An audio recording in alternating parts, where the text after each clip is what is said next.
We are recording. Fantastic. Yay! Yay! So, as you guys, I'm sure, can figure out from the thumbnail plus the title of this video, but Malice and I are back for the second Bad Bird Book Club. And we're going to do Malice's book today. If you didn't listen to the previous episode of Taco Tuesday, the first 3BC, then you should do that first, because at the end of this one, we're going to discuss whose book is worse, and mine is in the first one, and you're going to be very confused. So go back to the last one, watch that, and then come back here. So today, hey, I'm Morticia, and this is Malice. It's okay. I'm just not doing my name anymore, I guess. I just decided everyone knows who I am, and this is no one's first video ever. I'm just not allowed to watch this if you've not seen this channel before. Wouldn't it be crazy to watch just this video, honestly? That's you. Yeah, the part 2 too. Yeah. Part 2 of my least popular, like, my side project, not my popular chat log videos. You just decided to start here. Don't do that, guys. That's a weird thing to do. You should know who I am. If you're into it. Yeah, I mean, like, if this is your kink, I'm not gonna kink shame you, because technically I'm not allowed to by my own moral code, but I kind of want to kink shame you. Like, just know in my heart that I'm only not doing it because of my own moral code. But I do think you're a filthy degenerate, and that's not kink shaming. You can't. That's not illegal. You guys should know that slight amounts of drugs were used in the making of this podcast. I'm gonna be a little weird. I'm gonna try to focus though. Taco Tuesday is based on that. It's like the core tenet.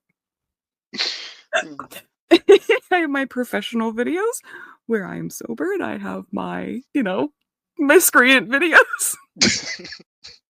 And you come to the miscreant videos. Okay, I promise I won't drag it on and talk for 20 minutes like I did last time. Because this one is what? But what if we do? Oh my god, we might. I'm easily distracted, honestly. Yeah, me too. It's a little bit of a problem, but we'll be fine. Like, we maybe should have an adult. But I don't know any, unfortunately. So you guys are just gonna have to make do with us. Whew, fuck. And so since this is Malice's book, I'm gonna let Malice take it on away, and you guys will hear me bursting in, I'm sure, a lot with I'm gonna do a couple of these. Oh my god. And then I'm gonna do a couple. Ooh, really? I'm gonna do that a lot. I think there might be a few of those. And maybe some barf noises. Yeah. So, just to recap from the last episode, the book I read was Daddy's Damaged Little Girl by Lila Fox. It is number 32 in a series. Sometimes it really takes books about 31 books before they really hit their stride, so I get that. Yeah. I did a little research on Lila Fox. She has written, I think, 96 books Jesus. in the past 9 years. So it's about a book a month-ish, roughly. If your name isn't Chuck Tingle, you should be not writing that prolifically. Yeah. Yeah. And it's got like a 4.08 on Goodreads, and I don't know how. Based on title alone, that can't be true. Like, that can't be. Like, that has to be like bot reviews. Come on. Yeah. And I said this to you in DMs earlier, but the title's like abbreviation is DDLG, and I hate that. And I believe I said that better be an accident or I'll have to throw Lila Fox in a river. I yes, and I don't know. I'd like to think it's accidental, but who knows? I mean, it would be wild if she waited until book 32 of her daddy series to do the DDLG like acronym, honestly. You are right, but I'm not saying there aren't other titles That's that true. Other words do start with D, not just yeah. damage. So I'm sure. Oh my god, what if they all were? Oh I know no, they're Lila not all Fox. because I do have one other book from her that I've not yet read, but that's Daddy's Little Hacker, I think. Oh yeah, you said that one today. This is And so I do intend to read that soon. Whether it becomes part of this or do, not do you think is she actually hired someone who's really good at hacking stuff to like make it realistic, or do you think she just hand waves it? oh, she definitely hand waves. Like, so this book, right, is about a victim of human trafficking Yikes. who, yes, after being recovered from that, goes to work for the shelter that she uh, kind of got saved, like where she went when she got saved. Mm. And I don't think Lila Fox has any knowledge of a woman's shelter. Oh shit. um, or the police, weirdly enough, because the the daddy in this case is, Mm. I think, supposed to be police. Well, no, he's vigilante because he works for the shelter. Is he fucking the Punisher? Well, you know what I mean. Not is he copulating with the Punisher? Yeah, fucking John Bernthal comes Yes. in. That's who I've now cast this particular daddy as. He's John Bernthal, but I've never seen his version of the Punisher. I've only seen the Tom Jane movie. Um Mhm. and so the only thing I know John Bernthal is him in Walking Dead, so I'm picturing Shane from The Walking Dead. I think this dude's more of an asshole than Shane. How? What? But yeah, he very much comes across in parts as Batman Oh no. in the worst ways possible. Oh, oh, sweet Jesus. But yeah, so This is gonna be insane. uh-huh. First chapter, we start. It's kind of the flashback chapter where it Mm. shows her getting kidnapped and trafficked. Oh, in fact, before we do this, I should do the trigger warnings. Oh yeah, shit. Yeah, let me go scroll it through our DMs so I can find the list I sent because there's so many. This is a Uh, very professional operation. We got this. We got mhm. this. I definitely thought about this before. Okay, so this is in no particular order because I wrote this list as they popped into my head and then just scanned back over to make sure I hadn't missed anything. I've still probably missed anything, but if I figure it out, we can put it in at the end and then you can edit it forward a bit. Yeah. Um, so we have trafficking, obviously. Uh, Sexual abuse, including mentions of a child being sexually abused and trafficked. Um, Drug use, I think. Uh, General trauma, body image issues, bad family issues, confinement, bad kink, forced drugging, a suicide attempt, non slash dub con, like it's kind of one of them where it happens and then she's like it's like but she liked it so it's Oh fine. god. Oh, my least favorite fucking thing. Yeah. Misogyny, uh main character gets stripped while unconscious, and I guess implied stalking. Oof, that's a Yeah, lot. it's that one is weird because like it never says anything, but like I'll point it out when we get there. There are some weird parts.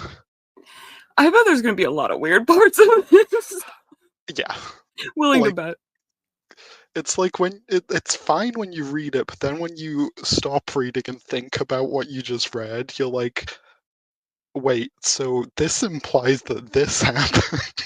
Yeah, I do that a lot when I'm reading these books. Sometimes it'll just like, because these so many of these books are so.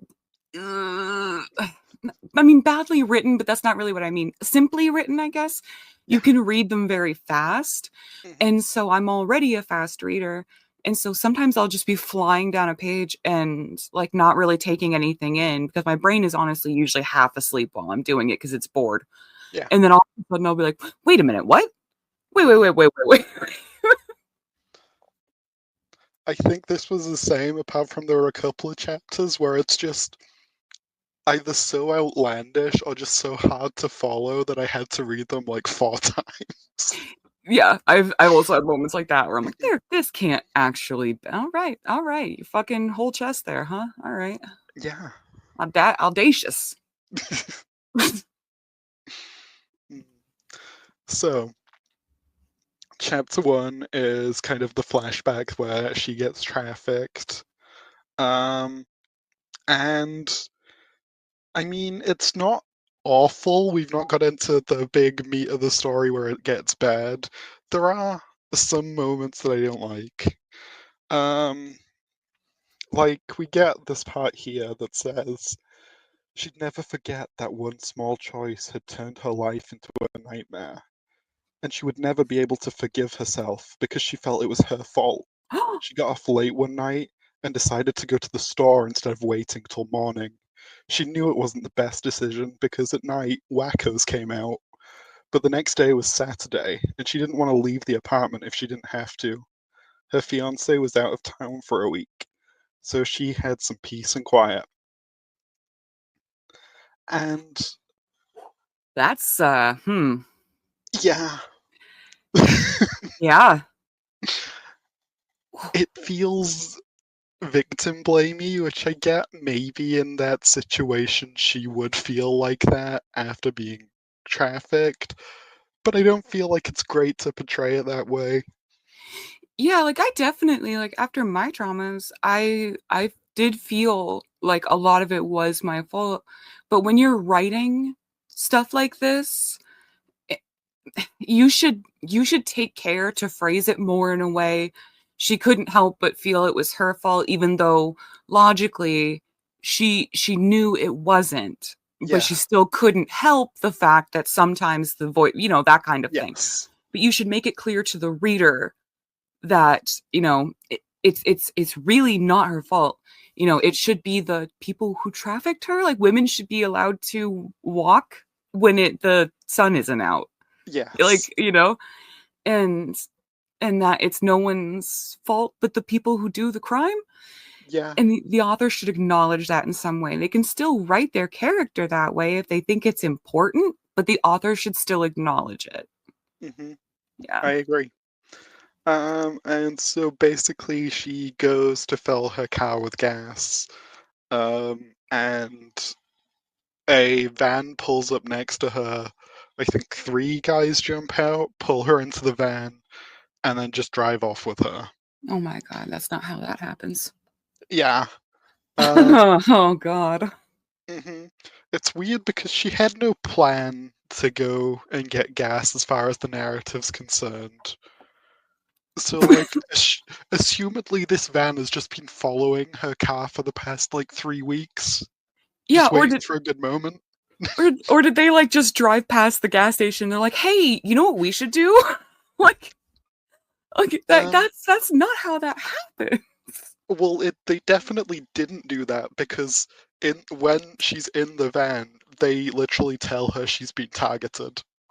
I And what she's like, "What?" And then they're like, "Oh, we shouldn't have said that." Oh, oops. It's our first trafficking, sorry. Oh, don't know the protocols yet. Yeah. Fuck. Um, guys, the guys who did it don't wear masks or anything, but Mm. she, you know, she's just like, oh, I guess this is it now, and just kind of is really passive about being kidnapped. I think there's a line that really, when she gets in, uh, here it is, that really exemplifies how passive she is about it all. So when the van gets to where she's going, she gets thrown in a cell. It says, there was one window, and it was small and barred. After the door slammed shut, she turned in a circle. The only thought going through her head was that she was going to die in a room like this, and no one would know where she was. Sage sat in a corner and hugged her bent legs against her chest. She didn't even think praying would work, but she'd do whatever she could to keep from screaming. Like, I I'm not a Christian. Pray to whatever God you believe in. That's fine with me. But I think if I got trapped in a room, prayer wouldn't be my first thought. in the way she's kind of like, wow, I don't even think praying will work, as though it's the solution to everything. Yes, yeah. What do you mean? Like, I think if I got locked in a room, I would hope my first thought would be, I'll try the door. I'll try the window. But no, I don't even think praying. I haven't tried the door, but I did try to pray it to just burst open and it didn't work. So I think I'm out of options. Yeah. My mom is like like she's super Catholic, but even she wouldn't be like, I'm gonna pray my way out of this. She'd be like, do you think I can break the window through the bars so I can yell for help? Like, Mhm. she'd pray after she got out. So then, chapter 2, we get our first look at the sanctuary that Sage now lives and works for. I think currently at this point in the book, she starts out as kind of like a volunteer. She's still kind of under the care of the sanctuary, but she's kind of talking to the other women who've been saved more recently and just kind of saying, there is kind of it does get better Mhm. with time kind of thing, but she's not like at this point actually being paid by them or anything. Ah. Um and we get the body image parts. Uh-oh.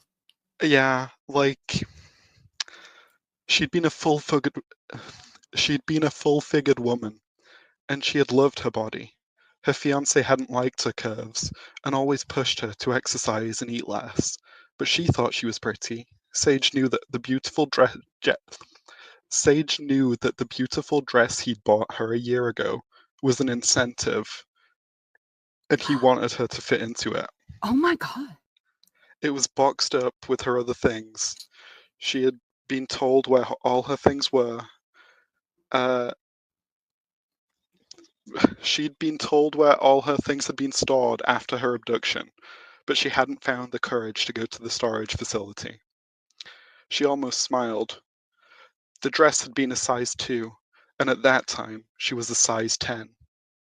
And I'm like, what the fuck? What the fuck? That's such a big jump. Like, a size 2 to a size 10. Yeah. Yeah, that's kind of a lot.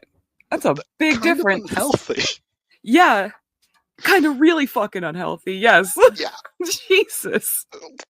And it's an incentive. Yeah. That doesn't, wow. If anyone did that to me, I don't even know if I would break up with them so much as possibly murder them. Yeah. Here's a nice dress so you get skinny. Like, oh, okay, well, I can lose a lot. How much do you weigh? I can lose that much right now. Fuck that. We then find out that Sage has been here for the longest of all the women in the shelter. She's been here 4 months. So she was rescued from being trafficked 4 months ago. Whoa. So, this trauma's fresh. That's all. No, oh, I was gonna say that's all you need to get over it. That's it, Oh, right? okay. Just the 4 months. Actually, Yeah. 4 weeks. If you need any more than that, Yeah, it's not like we were talking about unlocking new trauma, like, years after it's happened. Yeah, the ones that happened 20 years ago, and I'm still like, oh my god. Yeah. Um, and we were also introduced to Lacey, which Lacey is the woman who runs the shelter. She is another little, and her partner and daddy in this case is the one who bankrolls the shelter. Yeah, and essentially the only character trait for Lacey, other than being Sage's friend, is that she's little all the time.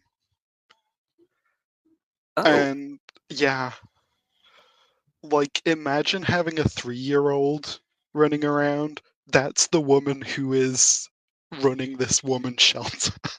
I don't think I can handle that.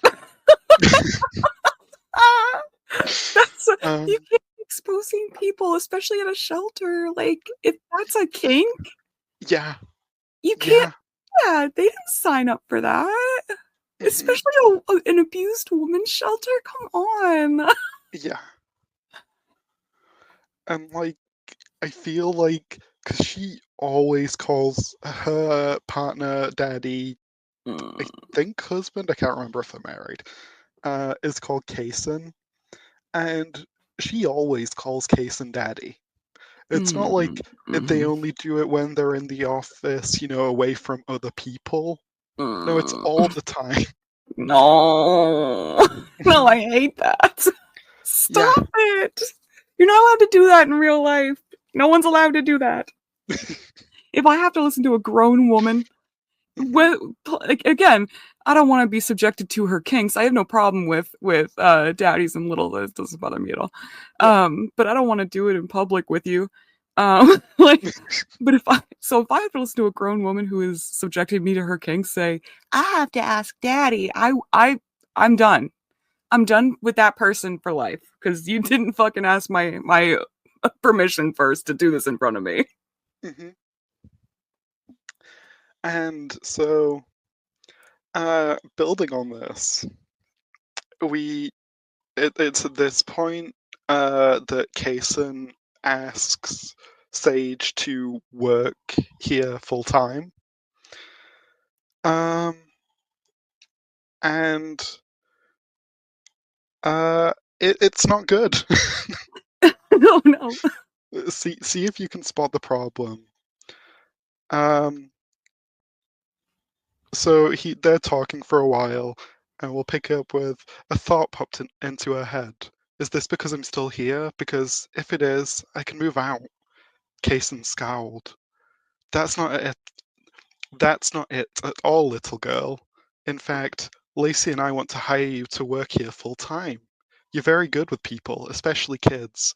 Having a place of your own instead of a room like you're used to now would be a part of it. The apartment's on the 6th floor. Like, personally, I don't think you should be calling anyone who you're not in a relationship and have previously discussed little girl, You should see the especially look on my face right now. especially not a victim of abuse and trafficking. Yeah, yeah, maybe don't be so diminutive, dismissive, these sorts of things. Maybe don't fucking do that. Hey, hmm little girl. Fucking no. I would flip out. There is no point in my life where I would have taken kindly to a stranger or even just a non-romantic partner Yeah, calling me little girl. None. yeah. None. And essentially to that, Sage says yes, because of course she does. It needs to move the plot across. Hmm. Um, Nothing really happens other than we have an example of what I was saying about Lacey in reaction to this, where Lacey bounced on the sofa, clapped Mm, and squealed. God, I'm mm, so happy. mm-mm, mm-mm. Hmm. That's too much. That's too much. You can't go full toddler in public. You can't do that. Yeah, you gotta save that for your home life, girl. Come on. Yeah. Fuck. But that is the end of chapter 2. We move on to chapter 3, which is our introduction to Sebastian, who is the vigilante, undercover trafficking dude This is who where John Bernthal becomes, shows up. yeah, who then becomes Sage's daddy later on. All right. Uh, so we're jumping in right at the start of the chapter with Sebastian walked into the building and caught sight of his friend. "Oh good, you're back," Kaysen said. "Yeah, I'm glad to be back. Come into my office?" Sebastian followed him and sat down on one of the chairs on the other side of the desk and sighed. "The last one was tough, wasn't it?" Kaysen asked. "Yes." Sebastian had been undercover with a group of human traffickers for the last few years, and it took a lot out of a person to deal with scum every day. Kaysen relaxed back. I think you need to stay home. You've been on how many assignments since we opened the House of Compassion?" "I lost count." Sebastian ran his fingers over his scraggly beard. "But I agree with you. Not only am I tired, but my description's out. So going undercover again would be foolish." "I agree. There's plenty of stuff to do around here if you'd like to stay on with us." And so this is what I'm saying. Like, this dude Uh, this dude is working for the House of Compassion, the woman shelter, but he's going undercover with human traffickers. If you're not a cop, you're just joining the human traffickers. He just became a trafficker. You can't do that. No, but it's Undercover is fine only because he works for the woman shelter. why would you do And I'm like so confused because like is he feeding back this information to the woman shelter? Because like I'm pretty sure they can't like go and do a raid on the human traffickers. no? Yeah, does he just come back and he's like, that sucked. What are we gonna do about it? I don't know. I eventually left. I was undercover for 4 years, but I left a tip at the police office so they can do something because they're the only ones with the fucking capacity. What is so stupid? You can just do that. Yeah. Um,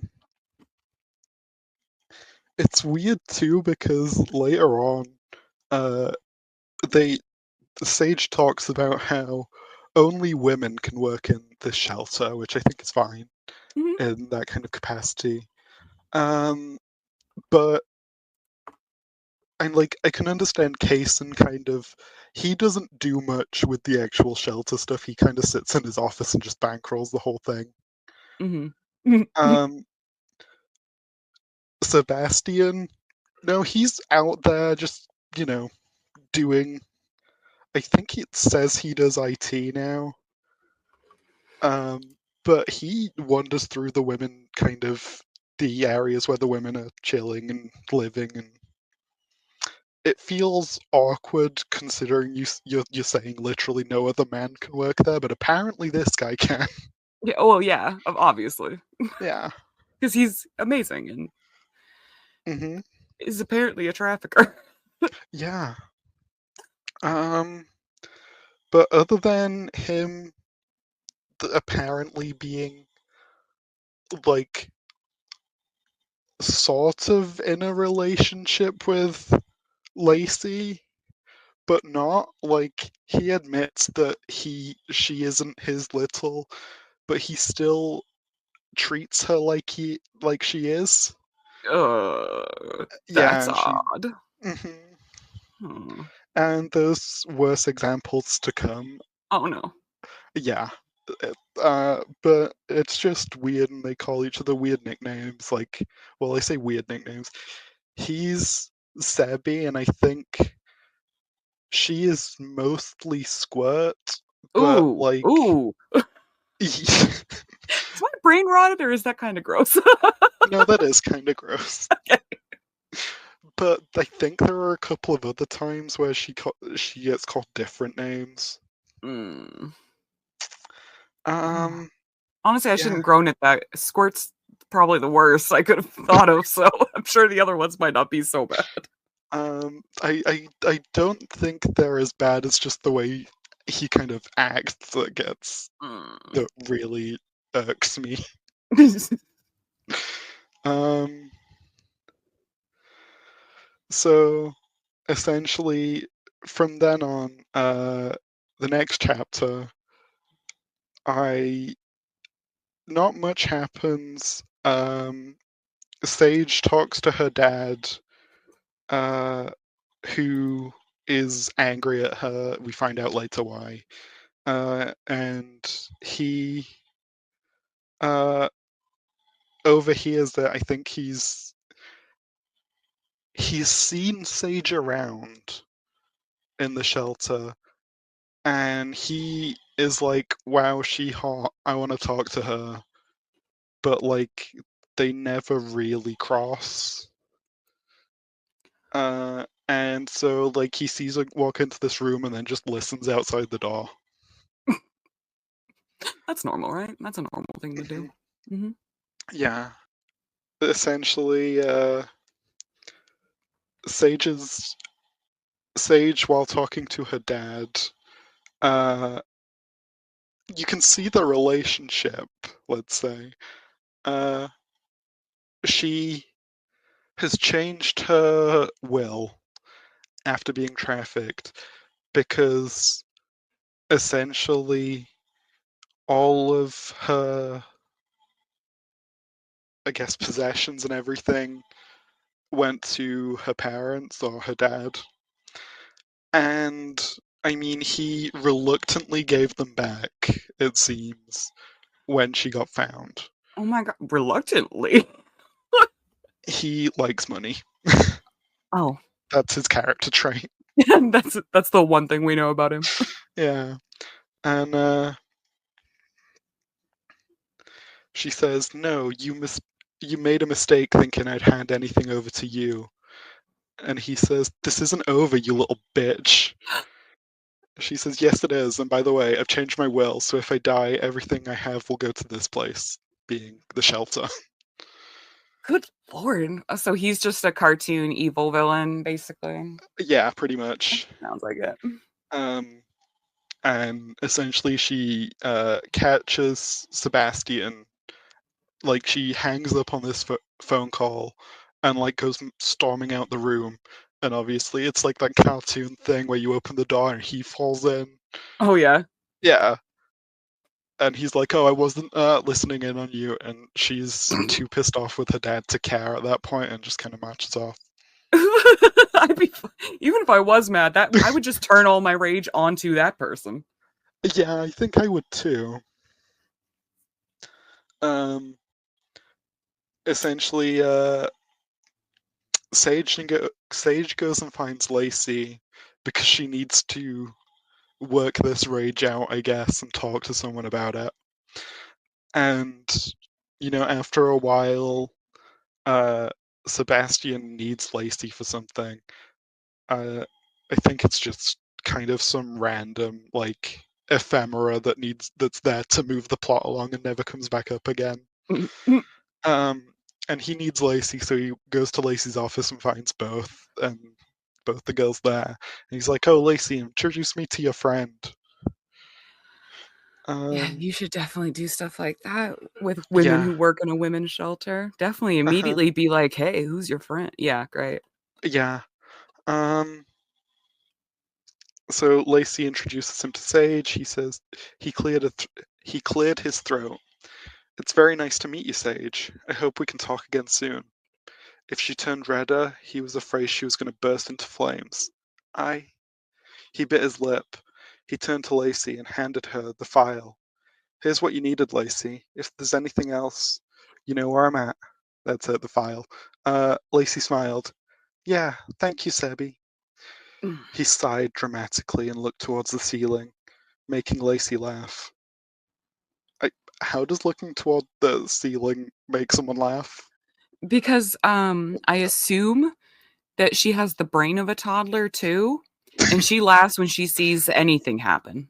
Oh, it's just like the object permanence thing. Like she can't see his face, so he must not exist. Yeah. But here's what I was talking about earlier.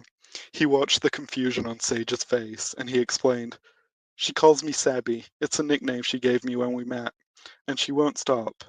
I think I need to tell your daddy to beat you more. Oh, okay. Well, okay. Okay. Oh, well, that's no. Sage gasped and looked horrified.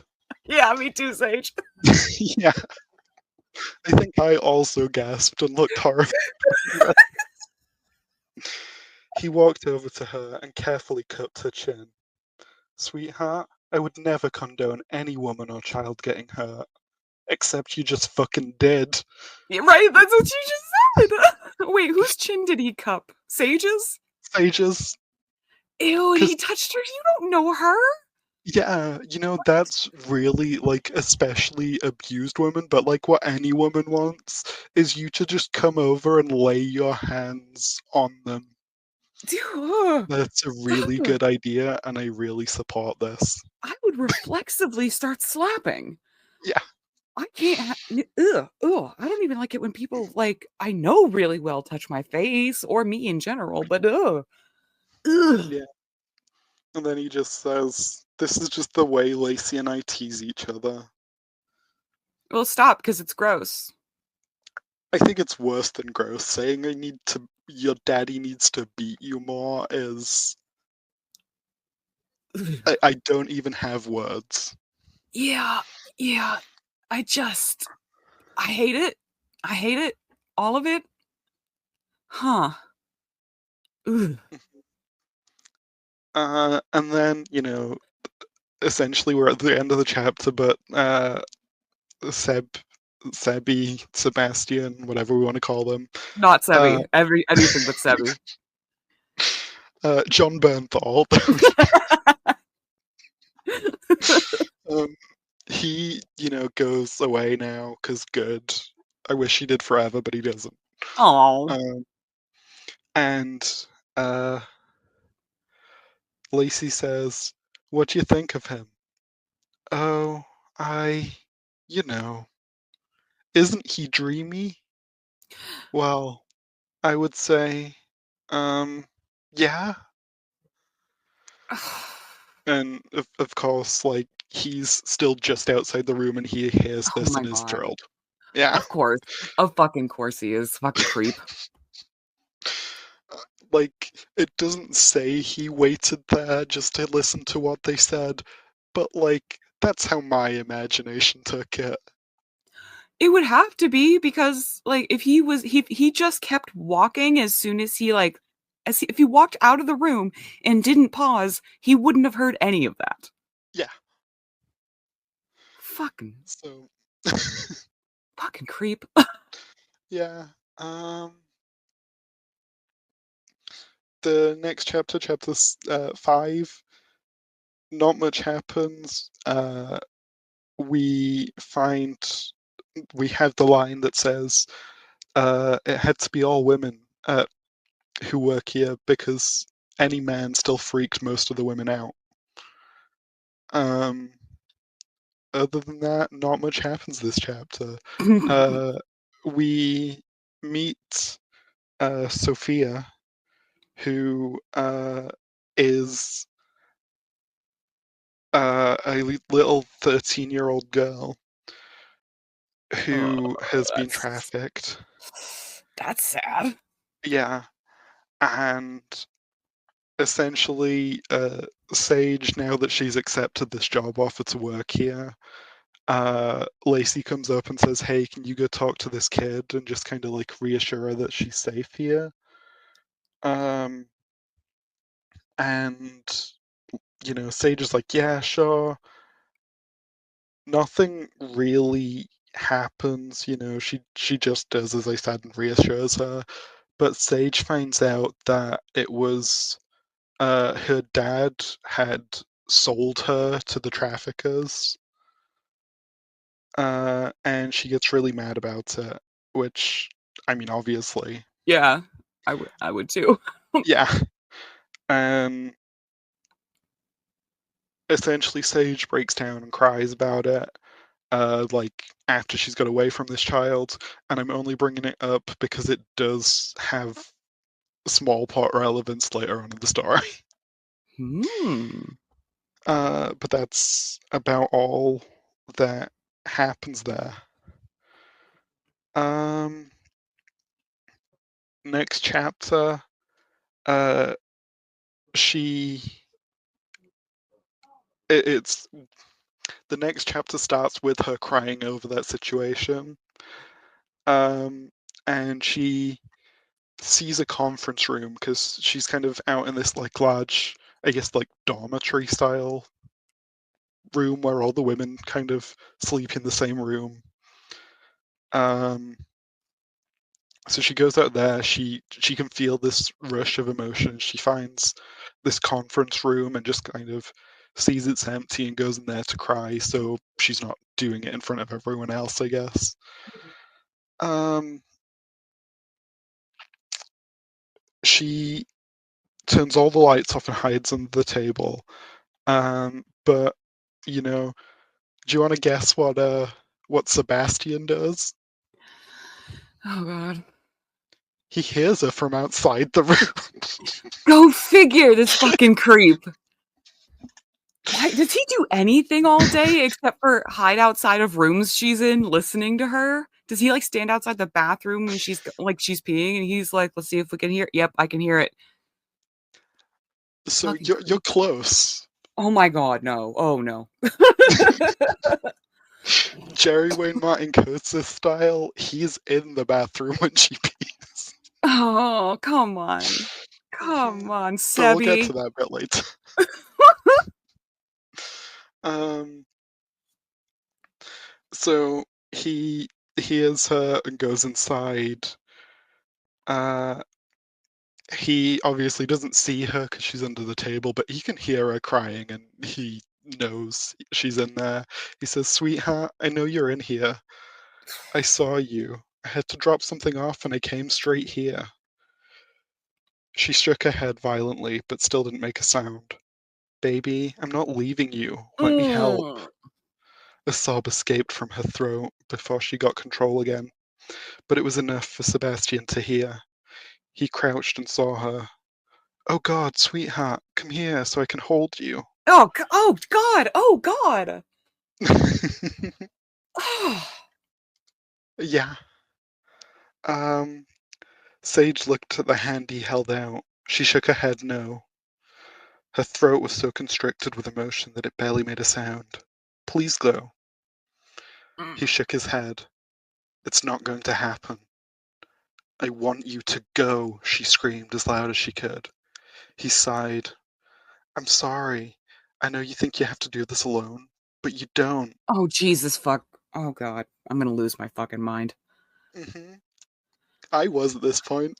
"No, Jesus. I'm alone, and that's the way it needs to Oh stay." fucking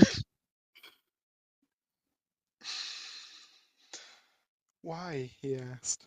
"Because I can't let myself care about someone or depend on them or want them to leave." "I'm not going to leave." "You don't know that," she yelled. "Get the fuck away from me."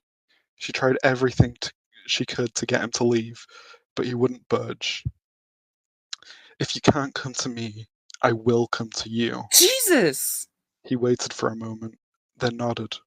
Okay. He got on his hands and knees and started to crawl towards her. He was so large he barely fit, and she could tell it was uncomfortable for him. Stop, I'll come to you. And essentially that's it. Like, he just, Jesus. this is the whole book, is she says no, he pressures her into it, and then they do a thing. I fucking hate that. Me too. Yeah, if anyone listening is like, wait, why is that bad? That's what women. No, no, no, no, no, no, no, no, no. Like, throw yourself off a bridge. No, if a woman tells you, especially any woman, but especially one who has freshly gone through something horrifying like that, if they tell you to leave them alone or get away from them or go, if they're crying, listen to them and leave them the fuck alone. Because what they need is to feel like they can make decisions about what is happening around them and who is around them. And if they don't feel safe with you and they want you to leave them alone, leave them alone. Yeah, it's like going through that kind of trauma, you feel like you have no control. And so the smallest kind of aspects of control that you can have in your life, you cling to. Yeah, and if you're thinking to yourself, what if they say no, but what they really mean is that shut up. I mean, at that point, which one's worse? Not believing them and thinking you know better on the off chance that they don't know what they want, but you fucking do, even though you're not them and have not gone through something like this? Or just listening to what they say and then later them being like, well, I wish you hadn't. That's at the point where you can then be like, you need to understand that if you want me to stay, you have to say that. Otherwise, I'm going to do what you asked me to do. Like that's the better scenario. Hmm. So leave people the fuck alone if they ask you to leave them alone. I don't care if you're like super duper hot and like you're a total badass and you're like a daddy or whatever the fuck. Leave Yeah. them alone. But Sage doesn't know what she wants. Well, she's a woman. How could she? Yeah. Because he sighed, he grabbed her upper arm and walked to the farthest chair before sitting. She stiffened when he pulled her onto his lap and held Oh, her no! tightly against his chest. Oh my god. Oh my god. His lap? Yeah, and then Holt like bear hugs her against him, so she No! can't even move. Oh my god. That's the worst option. You can't say that when you haven't read. You haven't. I haven't continued yet. Oh no. Oh no. No, I don't want this, she said, pushing away from him. Enough, he growled, and spanked her butt once. It didn't hurt at all, but it got her attention. It was instantaneous and felt natural when all the fight went out of her. Oh my god. Isn't that what all women want, is to be slapped? I am genuinely speechless. Yeah. What the fuck? I can't. Apparently it does need to be said because I was about to say I shouldn't even need to say this, but Lila Fox is a woman who wrote it into her fucking book. So apparently it does need to be said because some people don't fucking know this. But if a woman has been traumatized, again, no woman, even if they haven't been traumatized, but especially if they've been traumatized, don't pull them into your lap and then hit them when they Yeah. say they don't want this. And don't be like, well, it didn't hurt. It was just a light tap on the. That's hitting her. That's Hmm. hitting her. I consider that hitting. If you're in a sexual scenario with someone you have mentioned offhandedly that you like being spanked, I would still consider it hitting unless they asked you for consent to do it. Yeah, saying, "Oh, I like this thing," which Sage has not, because she is brand new to kink anyway. Mhm. But even if someone says, "Oh, I like spanking," that's not consent to be spanked. No, because they didn't say, and I want you to do that to me. Because like there's tons of stuff that I like that I don't want just any random weirdo to do to me. Like, because Really? I know it's crazy, right? It's crazy. I thought you liked all the things all the time. You Well, and know? I do wear low cut shirts, so you would think I like to be, randomly groped by strangers, but it turns out I don't. Like, Ah. I actually don't. It's crazy. But also, I'm a woman, so maybe I don't know what I actually want. So take it with Yeah. a grain of salt, I guess. Um. Essentially, he holds her on his lap. She eventually falls asleep because she's fucking emotionally exhausted at this point. So am I. Same girl, and we're like 29% through. Girl, I'm fucking dying. I might have to figure out a way to get into this book and fight him. See if he um, likes it. And if he's like, please stop hitting me, I'll be like, baby girl, you don't know what you want. And I'll just keep hitting him.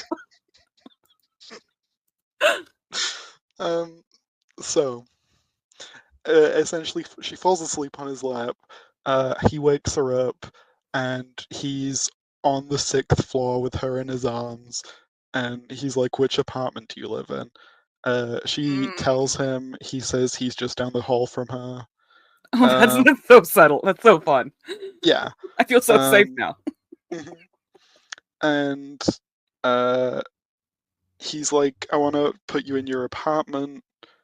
And so she tells him the code.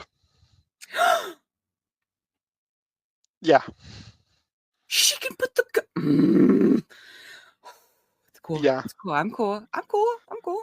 Again, I'm only saying this because it does come up again. Chapter 7. Uh, let me recap myself on this. Uh, oh yeah, it's just them being together in her apartment. That was incorrect of you, sir. You should have set her down and left, sir. Yeah, just put her Mm. outside, be like, okay, I'm gonna go do something over there now. Yeah, yeah. Oh, I gotta go fix that AC that clearly works, just so I can be somewhere where I'm not looking over your shoulder at the code. That would Um, be proper. yeah. So he sits down, she's still in his lap. Um, it says he dreamed of taking her as a little, but it would Mm. be a big step for her, and he didn't know if she was ready or even interested. I'm gonna say she's fucking not. You She met took 12 to hours go ago. away. Yeah, yeah. Except it, that they met 12 hours ago, but like again, there's details later on that seems like he's been following this girl. No. Like, so just to skip ahead for a while and discuss this, like it comes up that like he's the biggest, manliest man to ever have manned.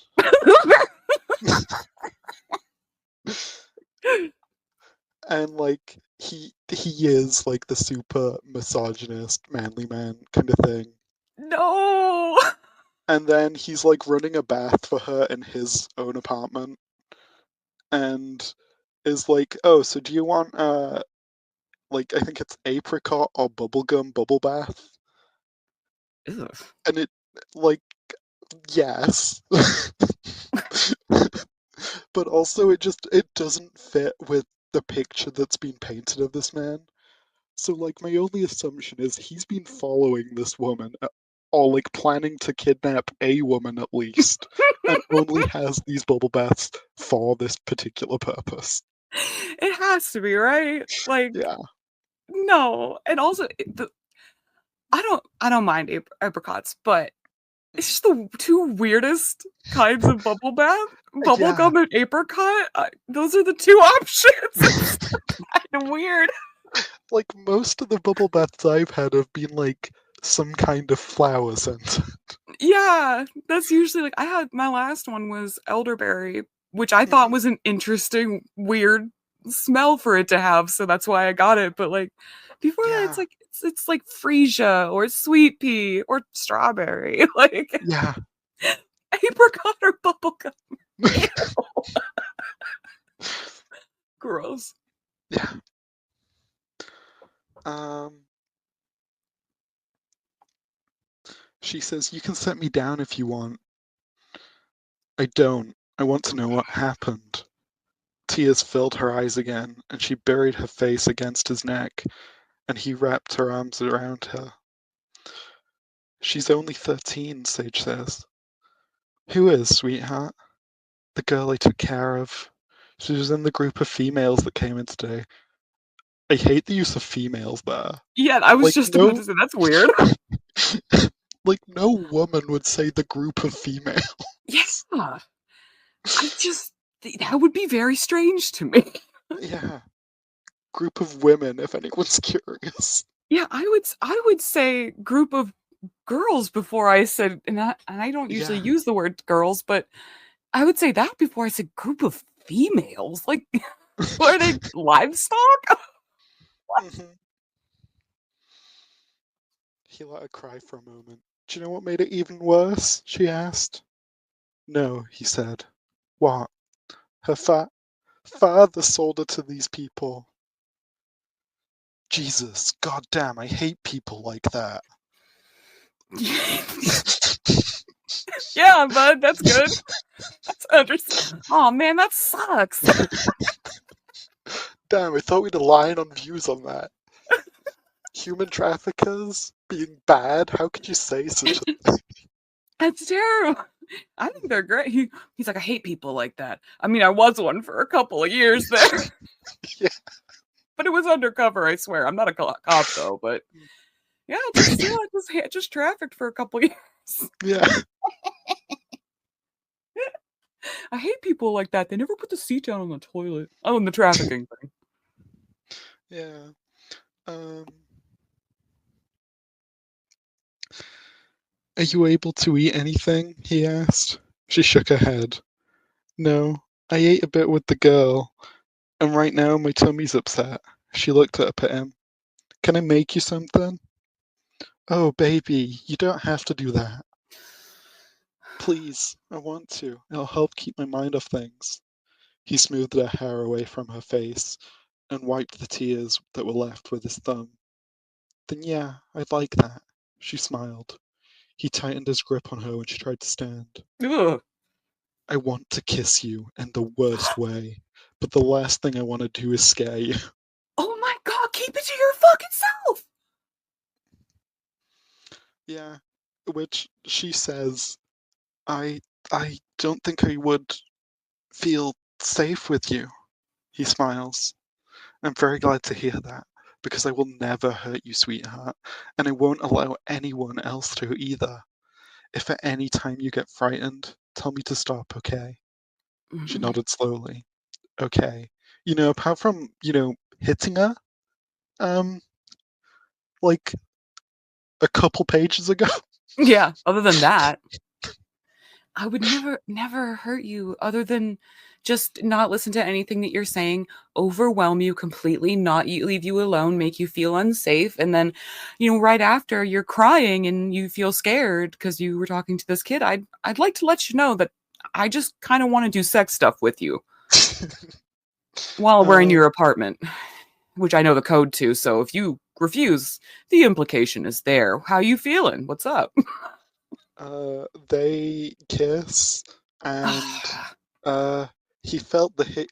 He felt the connection and heat spark between them, showing him that he was the one he'd been. This is badly written here. I know you'd never have guessed. I'm gonna I know. try and read what it should say. He felt the connection and he felt the connection and heat spark between them, showing him that she was the one he'd been looking for. He'd heard it happen from the other daddies that found their littles. So he kisses her. This is the page I was on earlier when we were talking in the Discord, because his tongue penetrated her mouth. Aw, man, come on. He lifted That's his not. head. Fuck, you taste good. Ew, ew, stop. Ew, gross. Mhm. Her mouth? Why? Does she have candy? You know, she's got a gum in that. She, God, I hate. she,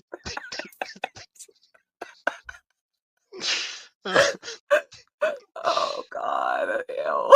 Oh, yeah. I Um, hate that. Oh, I've never been drier. Thanks, Malice Fox. so, they stop kissing.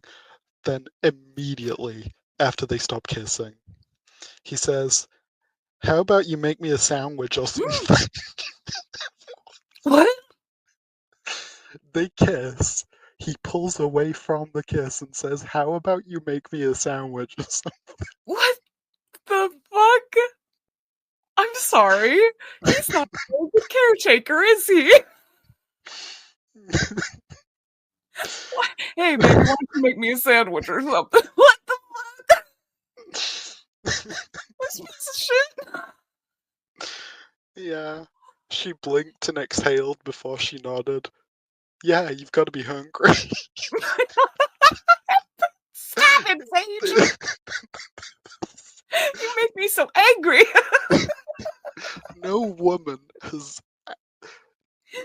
I I think both of us are not a fan of kissing, but I don't know any woman who is a fan of kissing who has been broken from a kiss and then gone, "How about you make me a sandwich now? Cool." Who's and then the woman's being like, "Cool, yeah, Oh that yeah, you sounds must like a be good idea." hungry. Yeah. Oh my god. I can't the rage that would overtake me. I can't even tell you. The first thing I would say, I'd probably laugh first, and when I found out they weren't kidding, I'd be like, "Oh my god, no, you have to leave now. You have to leave now. Sorry. You're not allowed to be here because I'm here and I hate you now." Yeah. So she makes him a sandwich. He eats the sandwich. He washes his plate himself because he's got to have some redeeming qualities, and apparently he can wash dishes. Wow, good for him. Big Yeah, boy. he's not completely incompetent. Um, he hated how fragile she looked with her arms wrapped tightly around her waist. How about I crash on the sofa tonight so you're not alone? Her lips No. trembled when she tried to smile. No, but thank you.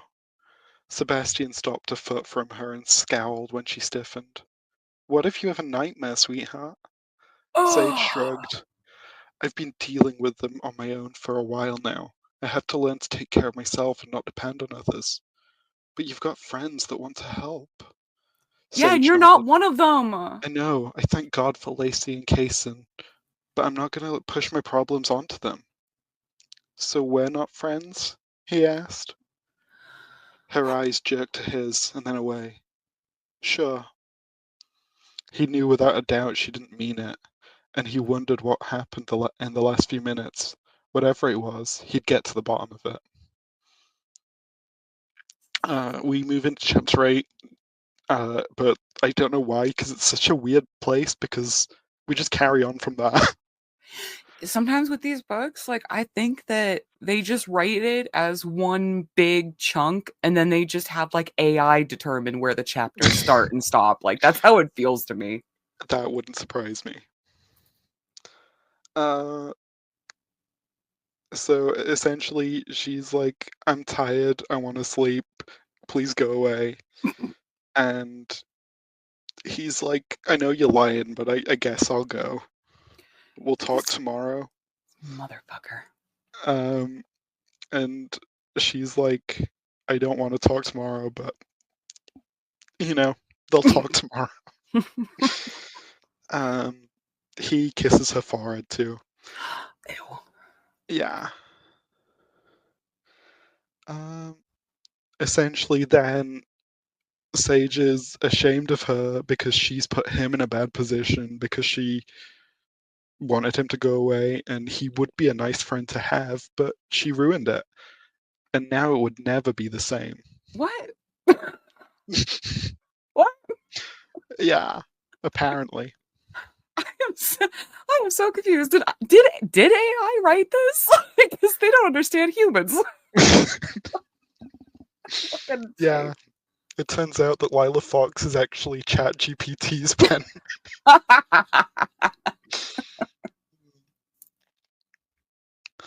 Essentially, next morning, which would have been, a better place to put the chapter break, but no.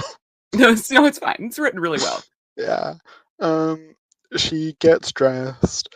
She stares out of her peephole on like her apartment door to make sure there's no one in the hallway. Um, there isn't. She goes out, gets into the elevator to go down to work. Uh, Essentially, as soon as she gets to the elevator, not Kason, fucking Sebastian comes out. Of course. Yeah, and he's like, hold the elevator, and she's like, nope, and goes down. Good Uh, for her. yeah, she goes to Lacey's office and shuts the door. Uh, Lacey's in there. She's like, what happened? Sage says, I messed up last night with Sebastian, and now I can't face him yet. So can you hide me? And she goes and hides behind a cabinet. And Sebastian asks Lacey if she's there. We get told Lacey's a bad liar. Um, and oh, that's in fact we he also says, and Lacey, if I find out you're lying to me, I will have a talk with your daddy about disciplining you. Hey, what the fuck? Yeah, like Ew! He's like, this woman is running away from me, and how dare you hide her? I'm trying to traumatize her. yeah, and like I I assume there's well, Peanut's probably gonna listen to that, and other people probably too who aren't into this kind of lifestyle. You don't talk to someone else's dom about disciplining them. No, you don't. Yeah, that's not how kink work. Yeah, unless you're like, it's a whole, like, the scene itself is agreed upon with a Yeah, different dom, and then that's the point of doing it. But but you yeah, don't just do that? Like, that's weird. it, Like, for people who are non-kinky, it'd be like if you were having a conversation with your wife and someone else was like, I'm gonna tell your husband to discipline you more. It's just as fucking weird. yeah. Oh, so then we move on to chapter 9. And I'm gonna send you the screenshots again, Oh, is because this what I have to read in Nathan Downhour's voice? this is. But just for context, uh, somebody knocks on Sage's door. She thinks it's Sebastian. She says, "Come in." It's not. It's a volunteer from the thing. He says, or she says, "Hey, Arthur Bates is here to see you." Uh, this is her ex-fiance. Oh, So the guy this who is the bought the guy, dress. the guy who bought the dress. Okay. He left her when she got trafficked, and like almost immediately, I think. um, Jesus. yeah, and so this guy, he is always dressed as though he was going to an important meeting, as the book puts it. Uh, and we find out her father has pushed them to get engaged. She sat back in her chair and smiled. To what do I owe the pleasure of your presence? His face instantly darkened. I don't like how much you've changed, dear. You never would have said anything like that to me before. Oh, I don't know. I was getting sick of your snobbish, superior attitude. He took a few steps toward her desk and scowled. You're just angry right now, but we can get you fixed so you'll go back to what we had before. This time, it's even better because you're so thin now. Her mouth fell open in shock. She couldn't believe the gall of this man. You want to get back together? She asked. Yes. What about what happened to me? How are you going to be able to touch me? Because I'm so dirty now. That hasn't changed. She saw him swallow. He tried to look happy and failed. We can get that fixed too. I found a spa that will take you. They'll make sure you're clean, inside and out. They'll fix your hair and skin and help you relax. She wanted to throw something at him. You're kidding me, right? He looked shocked. No, your father and I think it would be a good idea. My father? What the hell does he have to say about our relationship? Or are you his puppet? We both have your best interests at heart. We just want to help you. Arthur said. She stood and leaned over the desk, putting her hands on top. How can you fix the fact I was raped repeatedly? He flinched and swallowed. He looked like he was going to vomit at any moment. Not only that, I was made to give men blowjobs. They held my mouth open with something. I was also beaten and sodomized daily. He paled and took several steps back. Jesus, this isn't worth it. What isn't? She asked. The money. Sage straightened. What money? The money your father was going to give me to be with you. Why would he pay you money? Her face turned red. You had this agreement before I was taken? She asked. Yes, at the time you were a fat cow. I hated seeing you naked. Every word felt like a knife in her body, but she didn't show it. Did my kidnapping ruin all your plans? It was supposed to get rid of you so he could have your money, but I didn't have to touch you. She felt the blood drain from her face as the words of the men she dealt with came to mind. It always puzzled her how they knew her name, that they talked about her being targeted and brought to their attention. You set me up to get kidnapped? It was mainly your father, but I went with it. You weren't supposed to come back. Her mouth dropped open. Do you realize all the pain I went through? I was ripped apart. I bled internally most of the time. I'll have scars for the rest of my life. And for what? Money? Her voice slowly got louder. Arthur had the grace to look uncomfortable. I didn't think beyond the fact that you'd be gone. You son of a bitch. Get the fuck out of my office and stay the fuck away from me. He sniffed and raised his head. Don't worry, I hope to never see you again. Thank you for that. That was amazing. It was so hard. I had to actively not process anything I was reading because I was starting to get too mad, and the voice was starting to slip away from me. I'm like, no, no, no, no, no, no, no, no. Yeah. What the fuck was that? What the fuck? Oh my god! There's so much there. There's so much there. What the fuck was wrong with you? Why did you write this? Yeah, he wants to get he wants to get back together after having her kidnapped. Right? Because she's thin now, so it's good. It's you were a fat cow. What? What? But yeah, I read that your Nathan Downhour voice lives in my head, and You're welcome. that's all I could get. Ooh, this is not worth it, Casey. Oh fuck! Oh my god! I think that's the only thing that made me get through that without losing my whole mind. And I mean, at this spa, I'm so confused because he says, we can get you fixed too. I found a spa that'll take you. They make sure you're clean inside and out. I'm like, what does that mean? Is it a spa that does an internal Silkwood shower? What is this? What is this? What do you mean? Ew.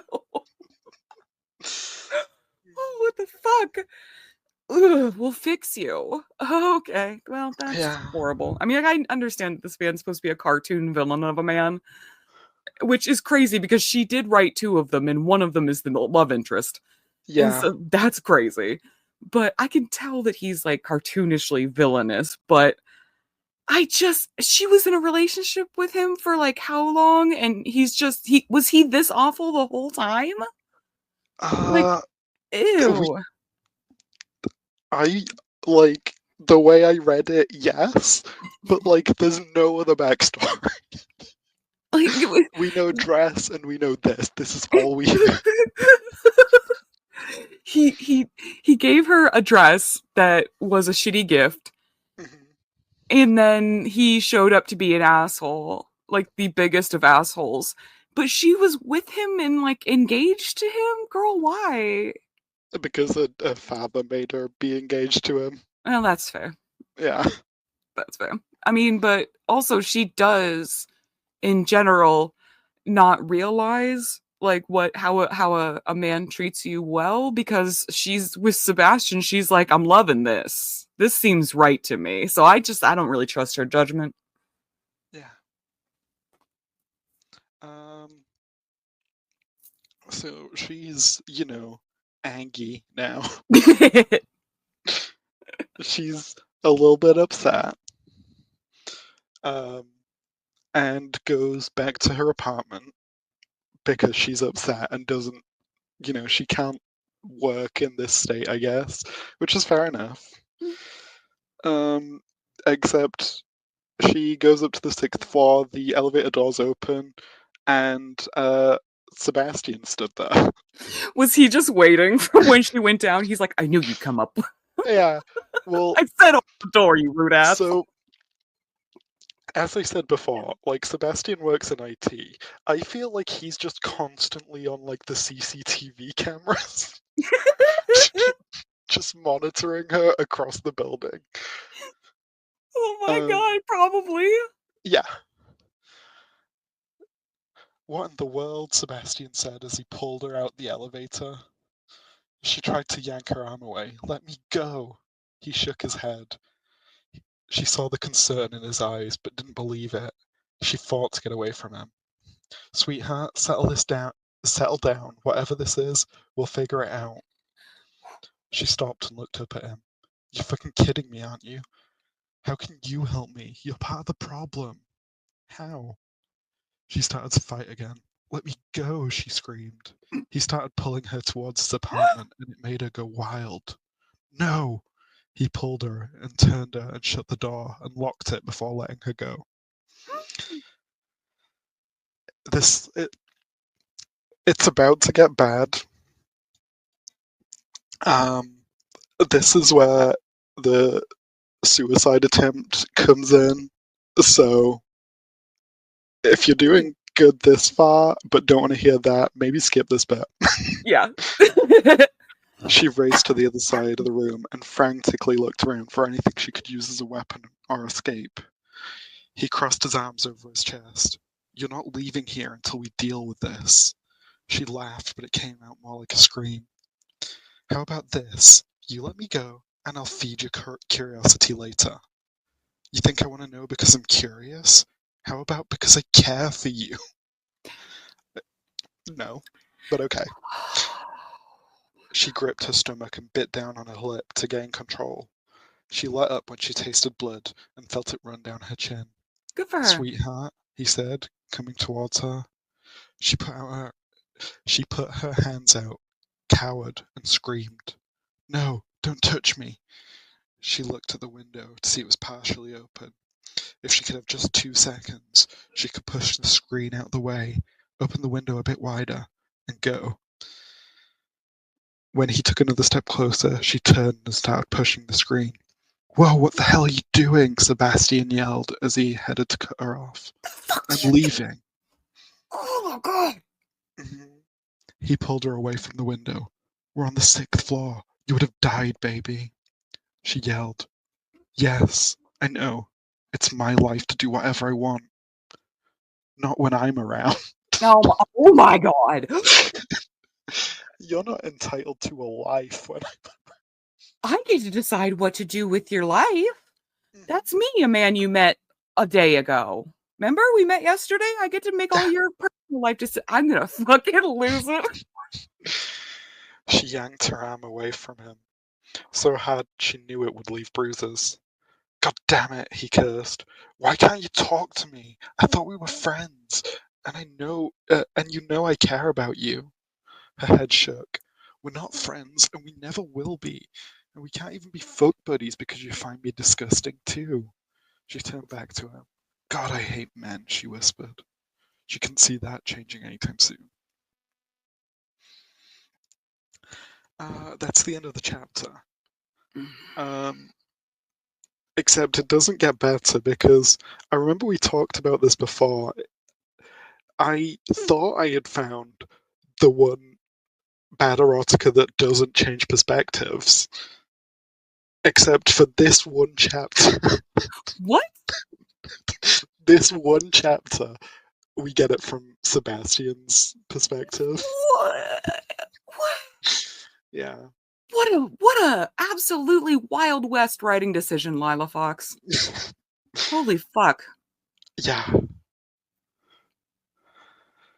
The first look Sebastian had of her when the elevator doors opened shocked him. She looked like a manic, terrified woman, ready to break apart. What in the world happened? He asked as he grabbed her arm to keep from running. Which I think it says a lot when, even from his kind of perspective, he's still grabbing her. He's not just like trying to reach out and touch her. Like he wants to control her. Like, is this Colleen Hoover? Like, cause God, Colleen Hoover can't write a book where a man doesn't trap a woman. Yeah. She started screaming and fighting like she was fighting for her life. He couldn't have anyone else see her like this and started pulling her towards his place. She went crazy and his concern but she went crazy and his concern built to a dimension it never had before. He felt a little better having her locked into his place. Yes, Why? yes. What? Until she tried to go out the window and commit suicide. When she was across the room from the window, with her back to him, he pulled out his phone and texted Kaysen to get a doctor. Kaysen answered, and then Sebastian shoved his phone into his pocket. Now, remember this, because I have a problem with this. Okay, doke. Um, Now he had to keep her as calm as possible and wait. When he heard her say she hated men, it felt like an arrow had plunged through his heart. Good. What had happened that night? He was He was too stupid to know. She'd gone from a passionate woman who was blowing his head off to a distant person who wanted nothing to do with him. Blowing his head off is not what that's not a colloquialism. That's not what Yeah, that means. Oh my god. but they kissed. It was nice. A passionate woman. Like you couldn't tell that you were being creepy and weird. All right. Yeah. Look, I need Chris Hansen here to be like, you said he was blowing his head off. What did you mean by that? What did you mean by that? Oh my Uh, god. yeah. Um, Stupid. he had thought it was the headache that caused it that night, but then she avoided him as much as she could. He was tired of it and had planned to corner her in her office or apartment and find out the problem. Ew. Yeah. That's premeditated. Very coho too. Isn't it though? um, he says, I understand why you hate those men. She turned to face him, and his concern rose because of how pale she was and the tight grip she had on her arms. He knew she had no idea she was tearing her skin with her nails and had blood dripping. No, I hate all men. What about Kaysen? He asked. Her eyes flickered and then blanked again. I don't know, she stuttered. You know I would never hurt you, and you know I don't believe it. Uh, I know you don't believe it, but wait, you know he would never hurt you, and I know you don't believe it, but I wouldn't either, apart from all the times I have, but it's Right? fine. You're actively hurting her, right? You've been. Oh my god. Yeah. Um, Essentially, then he keeps pressing her to be like, what's going on? She's like, I don't want to say. Uh, he's like, but you've got to tell me, you've been traumatized. Um, she's still kind of like, no. And then she says, let's cut the bullshit. What I do is none of your fucking business. If you keep me here any longer, I will press charges against you. Good for her. Yeah, except that never actually happens. Of course not. They talk back and forth for like half an hour. She gets more pissed off, which is like the first time and the only time I feel like that she actually gets mad at him. And yeah, She like should be mad she at him gets all mad the at time. him, but then relents, and this is the only time she doesn't. Oh my god. Yeah. Uh, Sebastian heard a knock and exhaled. Come in. I don't know how they are because he locked her in the Yeah, apartment. I was about to say, did someone unlock it? No, no. Oh my god. Just be aware of your own scenes, Lila. Yeah, like I guess because Kaysen is here, and I guess the implication is Kaysen has a master code or something that can unlock all the doors. Like maybe. But also that in a woman's shelter, Yeah, that's having that. You can't do that. having a dude who can just walk into any room. But it's cool because we trust him. He's Yeah, he's super into girls who act like little girls all the time. So we can trust him around vulnerable women. yeah. Yeah, he sounds great. I mean, he's the big boss, and when has a big guy with loads of money ever done anything wrong? Not a single time I can think of, really. No, me neither. I No, guess they it's all fine. seem great. Yeah, they're fine. uh, she froze and wiped her face, leaving a streak of blood behind to mix with the sweat. She looked totally confused when Kaysen and another man walked in. Sebastian, this is the doctor, Alex. I would say it's nice to meet you, but I'm too terrified right now. I don't know what to do, Sebastian swallowed. What happened? Alex asked. I don't know. I found her on the elevator, and she went nuts when I tried to talk to her. She's a survivor of human trafficking, Kaysen whispered to him. What are you fucking saying? She screamed. Sage, my name's Alex, and I'm here to help you. Fuck off. I don't need your help. This isn't like her at all, Kaysen said. Where's all the blood from? She dug her nails into her skin. I didn't let her go out the window, and she's cut herself on some of the things she's been throwing. The other man looked shocked. She knows you're on the 6th floor, Kaysen said. Sebastian sighed and nodded. She tried to commit suicide.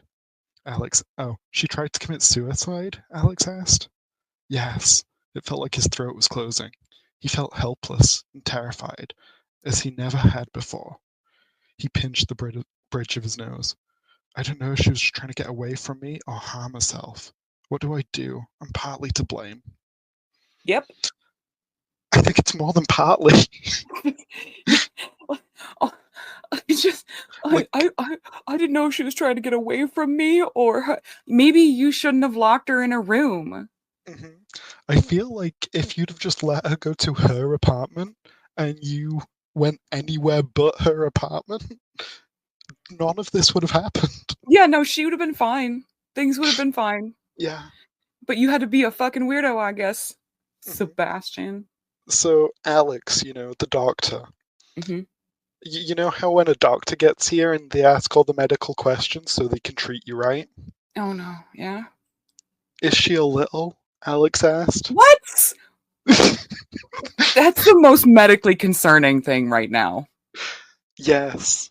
She's my little. She just doesn't know it yet. Oh my, oh my, oh my god, oh my fucking god. My hands are like in fists, and I almost punched my monitor reflexively. I'm so angry. The other two men smiled. Littles are extremely sensitive, more so than the average woman, Alex said. I think traumatized trafficking victims is maybe the most traumatized for no, it's maybe Jesus Christ. Yeah. She's not sensitive because she's a little, she's sensitive because you're re-traumatizing her. Fuck you, idiots. Can we get a Nah, that woman in the sounds room? fake. Is there any woman around, please? Any single one? Well, this is the thing, right? So, like, I assumed that, like, texting Kaysen to get a doctor, I assumed that meant, they had a doctor on the staff. Like, You would think. but all the staff here are women. That's true. Wait, yeah, that's true. Yeah. So, So, like, so was he like, do you know a doctor you could get a hold of? yeah. So, like, it took him 30 minutes. Like, is he just shouting on the street for 30 minutes and hoping there's just a random doctor walking by? I bet Alex is a character in one of the first 32 books. I mean, the first 31 books. Oh, probably. Yes, he's probably part of this weird little ecosystem of daddies that are like, Yeah. is she a little stat? I need to know because I have a one of my medical cases is for adults and the other one is a play case. It's for just for children. Does she Yeah, need he pulls out crayons or meds? he pulls out the toy stethoscope.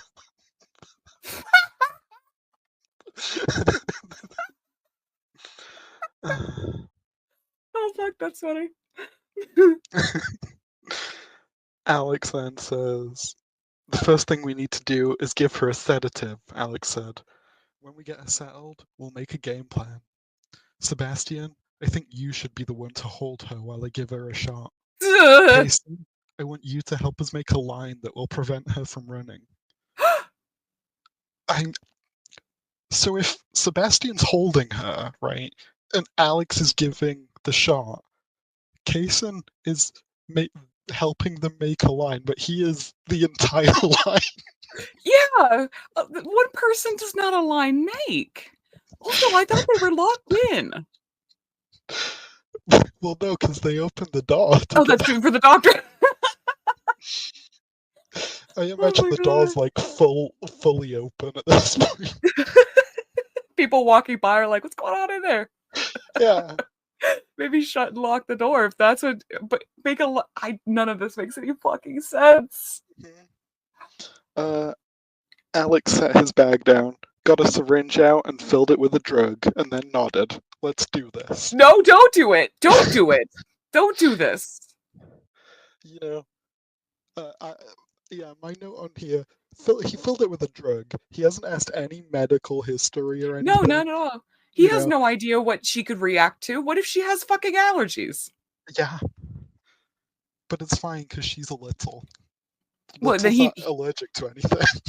true. He absolutely not. Absolutely, that is very true. Mm-hmm. Mm-hmm. Yeah. Jesus. Basically, they inject her. She passes out.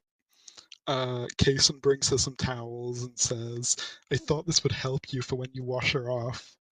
"It Uh, will. Thank you." Sebastian laid her down and covered her with a sheet for a moment. "I'll go get some clothes from Lacey's closet for her to use." Uh, and yeah. Oh, Alex crossed his arms over his chest. "If it was someone else, I'd have you put her in the hospital." eh? Sebastian shook his head.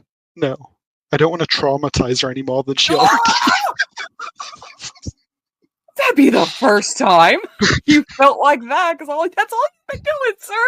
Oh, the only one that gets to traumatize her is him, because she's his little, even if she doesn't want to be, I guess. Yeah. And also, what do you mean when you bathe her? Are they gonna bathe her while she's passed out? Yes. No. Oh my god. Um, I understand. Is there a counselor she's been seeing? Yes. Carol Beals. She works with a lot of the survivors. It happened to her, so she understands what they're feeling. Good, get her up here in 3 hours. The sedative will be wearing off, but Sage will still be calm. That's the end of the chapter. Should have called Carol first. Yeah, Not yeah. whoever this random fucking doctor is. Except no, because Carol's also kind of awful. Oh no. Oh man. That's true. I don't know why I would expect Lila Fox to. I shouldn't have trusted you, Lila Fox. Fuck you, Lila Fox. Fuck you, Lila Fox. This is absolute bullshit. Ew. So, first sentence of chapter 11, and we are halfway through. God. The other men left, giving Sebastian the privacy to take her clothes off and bathe her the best he could with a No! cloth. No! He was able to get the blood off and the blood and sweat off of her. He brushed her hair and dressed her in the sweatpants and t-shirt Casey was bringing No. out to him. Yeah. No. He watches her then. He just like sits next to the bed and watches her for an hour until she wakes up. He was crying as he watches her. I thought it said she, but no, he's crying as he just kind of sits there next to her. Yeah. Eventually she wakes off. She wakes up. Carol arrives. Sebastian goes to speak to Carol first. Presumably to say, believe nothing she says. No, he just says, I'm glad you're here, and says she's in here, and leads her in. Kaysen has told Carol what's happened, apparently. He said, she says, you have no idea what set her off? Sebastian shook his head. Not a clue. She, Really? Mhm. She was fine this morning, Kaysen said. I guess Kaysen's here, but it doesn't mention him arriving. Yeah, I was gonna say, he left. Did he come back with Carol, or was he in the ceiling the whole time? He's just like Spider-Man, like the upside down, like Yeah. head from the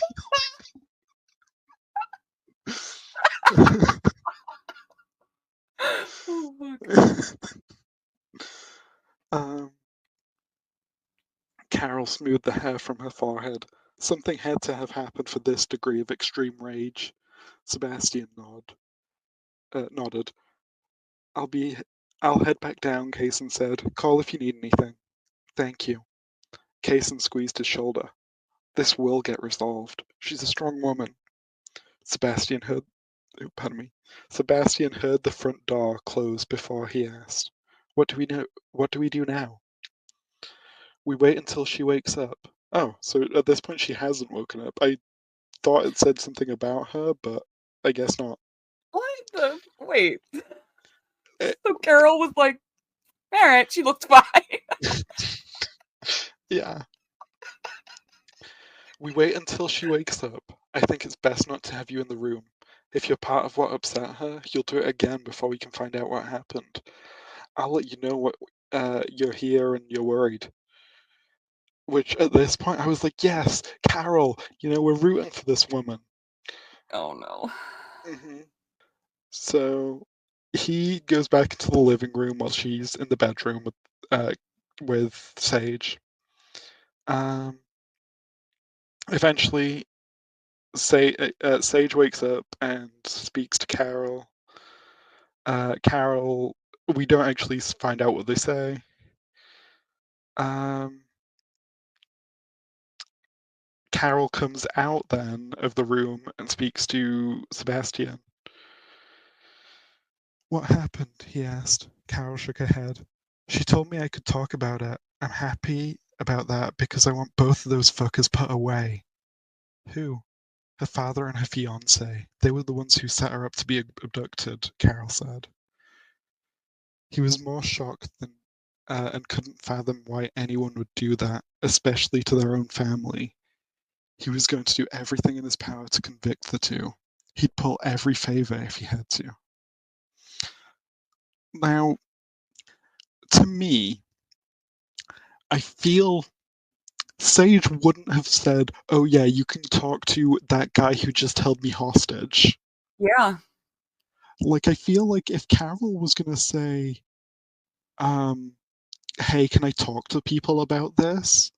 It would be more in the sense of, "Hey, can I tell the police so we can get these guys arrested?" Yeah, I'm pretty sure it's not just talk to this random motherfucker Yeah. who doesn't Not, even "Oh really yeah, know you her. can just tell everyone it's fine. Just put my medical history on a billboard." Yeah, just go ahead and do that. Actually, we could take out a full thing in the paper. Like, Mhm. I want fucking, everyone to know my trauma. what the fuck? Like, there's gotta be some sort of, like, therapist confidentiality here. You can't just Yeah. tell fucking some random fucking guy who's likely the reason she even had this panic attack. You can't do that. Um, Carol says that her husband doesn't like Sage. What? Um, yeah, like, well, I mean, we knew that. Like, Arthur doesn't like Sage. Um, Oh. Carol tells Sebastian that, and Sebastian's first question is the guy gay? What the fuck? Because, she's thin, so she's hot now, so he must be gay if he doesn't like her. Of course, that's how that Mhm. works. And Carol's like, no, she was fat before. What the fuck? And he's like, "Oh, okay. That does make sense." Mhm. Yeah. I wouldn't like her if she was fat either. Mhm. Um, then where's the line? Because I know there's a really bad one right here. um, oh, Carol says, we're planning to get together every day for a while. I know I won't rest easy until I see her smile, which is rare anyway. Sebastian nodded. Like, how the fuck do you know? You've met her, you've known her for like 2 days. He's known her for like a whole 23 hours and he's like, "Oh, I know. I know Yeah, she exactly never what she's like." smiles. Maybe she never smiles around you, my Yeah, guy. maybe she has reasons to not be smiling at you, you fucking creepy weirdo. Sebastian nodded. What should I do? I think she'll hear what you wanted to say now. I told her already, and she understands she might have misinterpreted that happening. That's good. Just take it slow. Her emotions will be all over the place for a while. I'll be careful. Don't be afraid to touch her. She needs No, all yes, the be love. afraid. Yes, be afraid. This is the therapist saying. Carol, we were all rooting for you. Carol. Damn. So, yeah, um, that happens. He goes in and asks how she is. She says, sorry, I acted weird. Um, he says, I'm worried about you. And uh, she's like, oh, well, I'm sorry, I guess. And I don't apologize. Yeah, what are you apologizing for? Girl, you don't Yeah. have anything to apologize for. He says, you're going to see Carol for every day for a month. She's like, a month? Mhm. Uh, he says, yeah, I want to make sure you're okay. I'm also going to set up picnics with the littles a few times a week. Really? He smiled. Yeah, I think you're all magical and can make each other feel better quicker than anyone else. So I'm a little? Sage asked. Yes, sweetheart. You're That's not my up for little. him. He doesn't get to. So, this is where my theory kicks in. Of so, like, he doesn't have a little, right?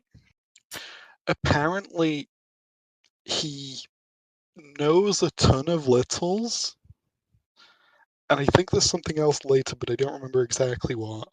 And I started wondering. I think, at least in my head, this guy has been rejected from the kink community, Oh, I can see and this. yeah, Oh you know, yeah. he's done some bad shit. I'm not sure what, and so he still, I think, has a few friends from that kind of era, but He is finding it troubled to find a partner because they all know about him. That's why he has to prey on fucking Sage, who has no idea about this. I'm in my head, they just all like it was all the shitty doms that got run out of the kink community formed their own friend group Yeah, and they've just been like luring women in. yeah, Yeah, that makes sense to me. for like $32. For 13. I think at the current point we're in the 40s actually. Oh my god. That's too Yeah, many. there I are mean, 30 was definitely enough. there are definitely like a good number after this one. Jesus. It's hard to find though, because weirdly enough, the Goodreads collection stops at 31. Go read this like this far, no farther. But like, well, the books are on Goodreads. They're just not in a collection. But like Weird. when you look at them, it does say like Daddy Series number 32. Jesus Christ, so insane. Yeah. He saw the flush of pure joy on her face before she slipped from the bed onto his lap and wrapped her arms around his neck. He lifted her and sat back in the chair. He planned to hold her as long as she needed. He had no idea they both crashed. They were dozing off when she stirred. Are you ready for this? It's what you were alluding to earlier. Yeah. I need to potty. No. You know what to call me. Daddy? No. A happiness he never thought existed filled him. Yes, I'm your daddy. Now let's get you to the toilet, and I'll start a bath so I can wash you. Mm. I'd like that. Now, at this point, I was happy in one little way, because daddy was not capitalized. And I don't know about you, but capitalization means a lot to me in terms of kink.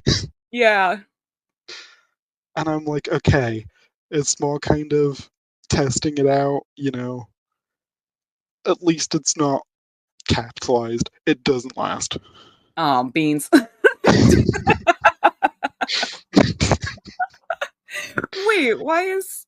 Didn't he already bathe her when she was So passed out? he has like flannel washed her, like got a cloth and like cleaned all the blood off, Oh, but now he's oh. gonna give her an actual bath. Okay. Good, he said. He walked into the bathroom and sat her down in front of the toilet. He made sure she was steady before releasing her. He crouched by the tub and started the faucet. When he didn't hear anything, he turned to check on her to see her standing in the same place. What's wrong, sweetheart? Yeah, you're gonna stay in here while I pee? He grinned at the blush on her face. Yes, and you better get used to it.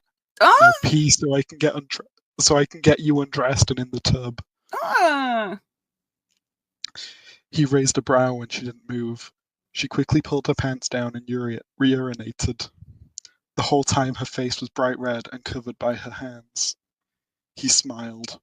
They were finally on the right track. He knew they had some obstacles, but they would make it through them. You've known each other a day. Yeah. What the fuck is this? Mhm. We're gonna make it. You've known each other 24 hours and you have so many problems in those 24 hours. Yeah. I don't think you're gonna make it. So then, chapter 12. Uh, Still exactly where we are. Sage could feel the heat of a blush on her face when Sage could feel the heat of a blush on her face when she heard the stream of pee fall from her. God, she had no idea why this embarrassed her so much. Maybe because there's a dude watching you fucking piss. Yeah, it takes me like at least more than one day to pee with another person in the room. Like I need to know them for slightly longer than a day. 2 days, obviously, I'm comfortable by Yeah. then, but it's just the first day. It's real awkward. Fuck you. Mhm. Uh, Peach or bubblegum bubble bath? He asked. Mm. I think peach. A lot of it, please. He grinned. You got it. When she finished, she wiped herself, stood, and pulled up her pants. I mean, at least she's allowed to wipe, I guess. I mean, yeah, there is. God, thank God for small favors. Mhm. He held out his hand. Come here. She walked towards him and took his hand. I'm going to undress you and put you in the tub, and you'll let me bathe you. Any questions? I have a few if he's taking it. If he's asking everybody.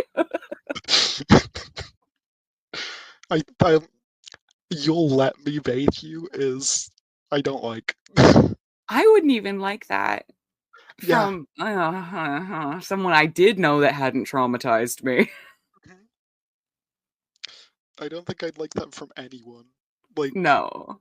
yeah, like I am, an adult. Even if I was a little, I think I can wash myself.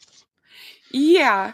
And like maybe it's just hard for me because like I am a top, but Mhm. even when I am caretaking, I don't usually phrase things like that. I don't tell them how No, things are going to go when it's like calm time like that. yeah. That's It's so like, hey, can weird. I do this thing? You Yeah. know, Huh. yeah. She shook her head. No. No what, baby? No, daddy. That's the Mm, the capitalization come in. no. Good girl. She stood still as he pulled the pants off before pulling the top off until she stood naked in front of him. You're so fucking beautiful, sweetheart. Don't let anyone make you feel like you aren't. He says that because he found out that the fiance didn't find her pretty.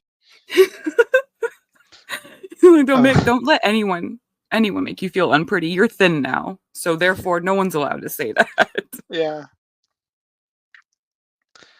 Um. She says, "I'll try." Oh, you'll more than try. Or else, he chuckled. excuse, Or else excuse what? Or else what? She asked. He ran his hand over her naked ass, making goosebumps pop all over her. Or else this little tushy will get a spanking. Ew. Don't threaten to hit this traumatized girl you barely know. Yeah. Um. So she gets in the bath. She says, "It's perfect, Daddy." Uh. Yeah. Um. Just saying the word made a shiver slip up her spine, and her heart felt whole for the first time in forever. Oh, eat shit, Lila Fox. I'm done with There this was bitch. still the doubt, of course, because she didn't know him, and this was and she was new to this type of relationship. She also knew she had a long way to go before she was healed. Like, yeah, she didn't know him, yet she's still okay with being fucking naked and in his bath. Yeah, tell me you've never met a traumatized woman before, especially that fresh off the trauma. Yeah, Fucking Christ. she watched him squeeze soap onto a wash. Uh, she watched him sweet. She watched him squeeze soap onto a washcloth, and then started with her toes. She tried to yank her foot from his grasp when he started to tickle her. No, stop. I hate being tickled. It really is Jerry Wayne Martin Ghost. Right? tickling and pee? He chuckled. That's good to know. Why? Because it might help me get information out of you when you want to hide something from your daddy. Ew, ew. Sage's thoughts were racing in her head. She wanted him to be her daddy so much, but she felt like he was pushing it. I think more than pushing it. I was gonna I say, fucking think he's understatement. taken a running jump and like launched it off a cliff. Yeah. Basically, she says a few hours before she tried to jump out of a window. Now she was so close to true happiness. Well, But it that was felt, fast. yeah, but she felt like it would be taken away from her, so she didn't want to depend on it too much. He brought her attention back to him, the way his hand slid over her nipples. Uh, the way his hand slid over her made her nipples harden and cum slide from her cunt. Oh, what? Wait, what? Yeah. Oh, Um, oh, visceral. mhm, Slide from it though. yeah. His fingers slid between her cunt lips and pressed on her clit. A cry flew from her.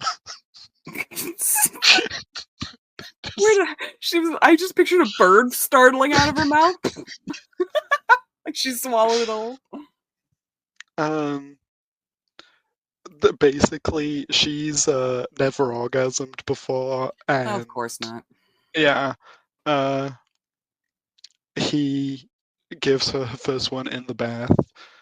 Um, she mews disappointedly when he moves his hand, and he says, "Don't worry, sweetheart. My hand is going to be between your legs a lot." Oh, great. Yeah, wish Mm. it wasn't.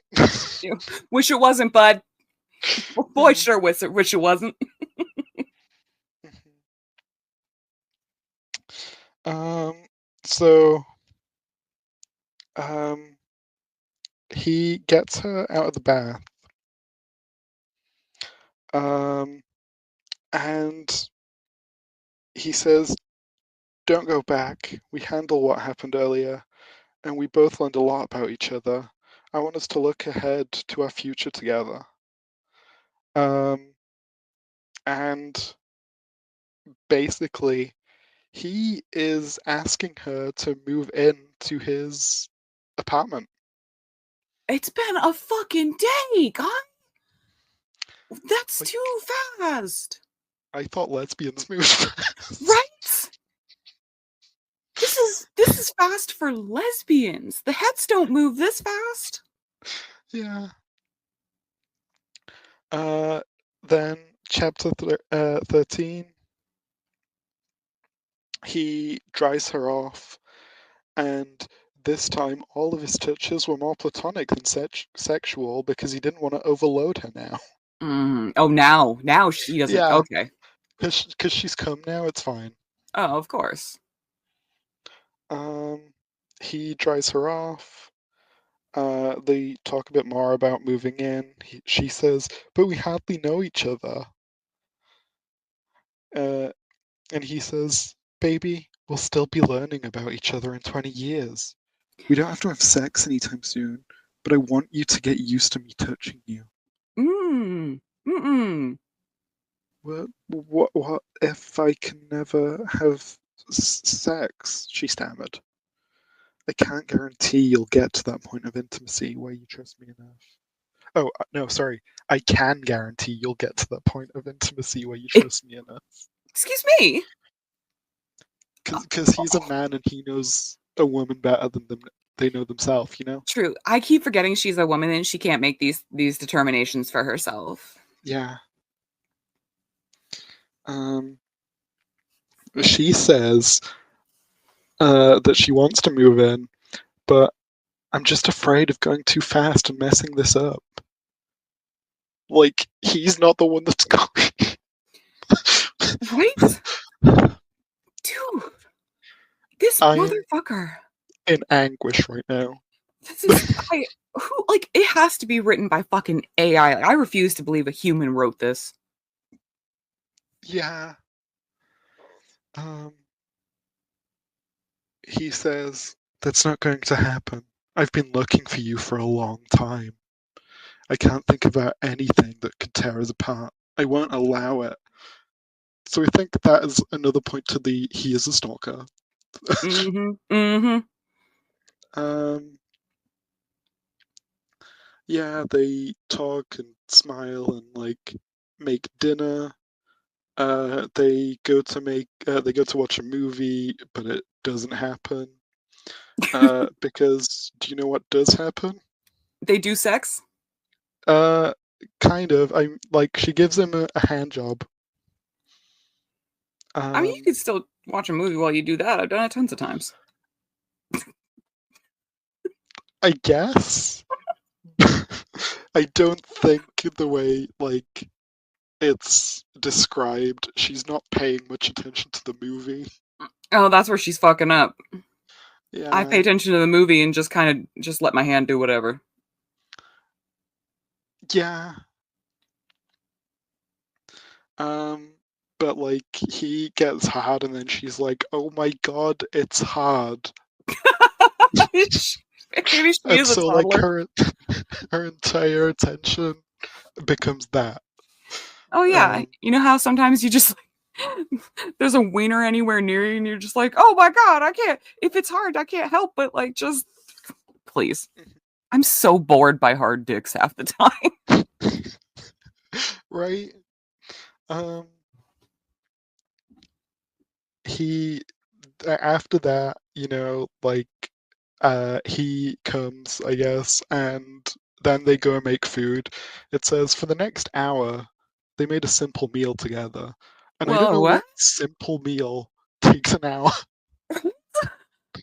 Like I'm thinking simple meal to me is like, like a chicken nuggets or some pasta. Like Yeah, it's not taking more than 30 minutes. Anything that takes longer than that is not simple. it can't be simple. At that point, it It's can't like at be. least intermediate.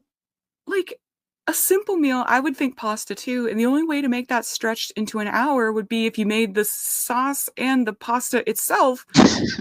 But But that's at not that point, it's simple. not simple. Yeah, so that's bullshit. Like words mean things, Lila Fox. Mhm. Um, he then takes her to bed and tucks her in, and then snuggles with her while she's asleep. Ew. Yeah. She wakes up. Uh, she then, finds a band of muscle wrapped around her waist. Uh, she forgot that she was sleeping in this guy's apartment Uh-oh. and is like, "What the fuck?" But then he kind of wakes up and says, "Good morning, sweetheart," and then she's like, "Oh yeah, I'm here," and smiles. That would not reassure me. Oh yeah, that's right. It's that man who I've only Yeah, known a day. yeah, and like she doesn't remember going to sleep either, which Huh. did Did he did this simple meal involve like the drugs? That's what I Did was just thinking. did Did he he put drug drugs her? in the pasta sauce?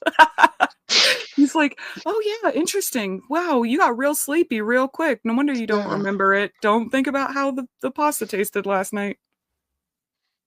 marinara roofies. The marinara roofies. You guys know how that goes, right?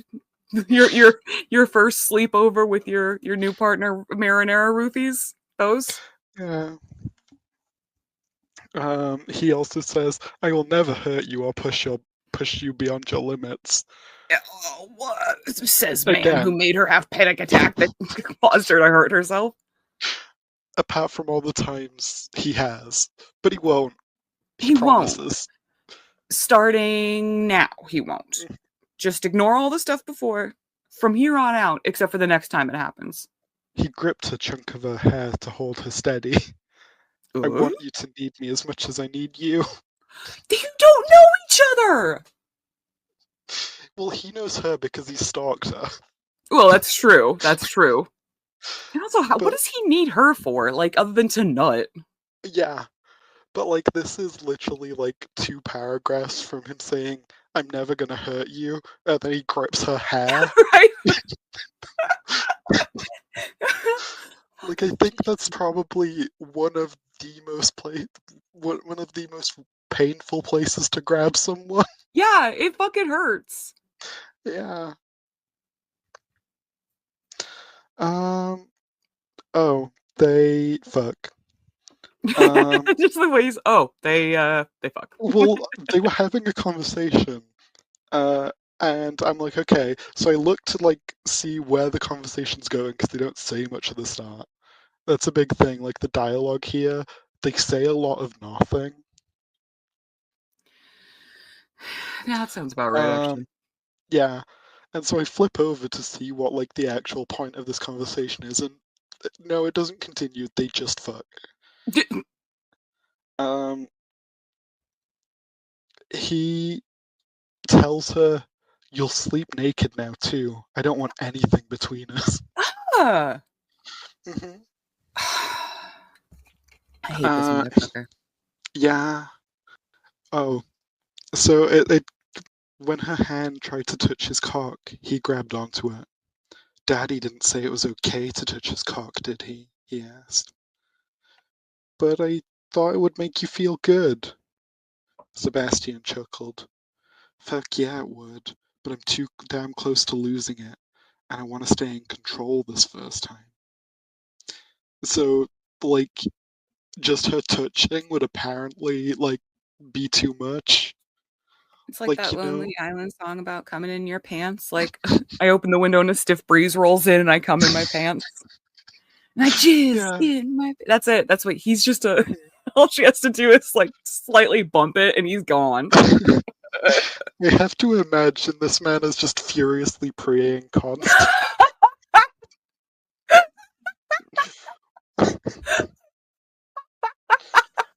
Furiously. Like a faucet.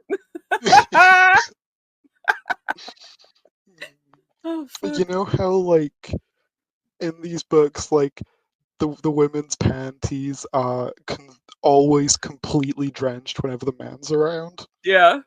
I feel like that's how this dude. Because he's always moist.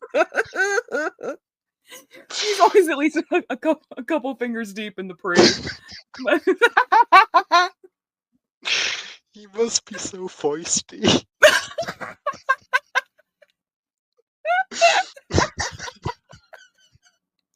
Oh my god, he's gonna need like waterproof underwear. Yeah. He's gonna need rubber underwear. Oh fuck.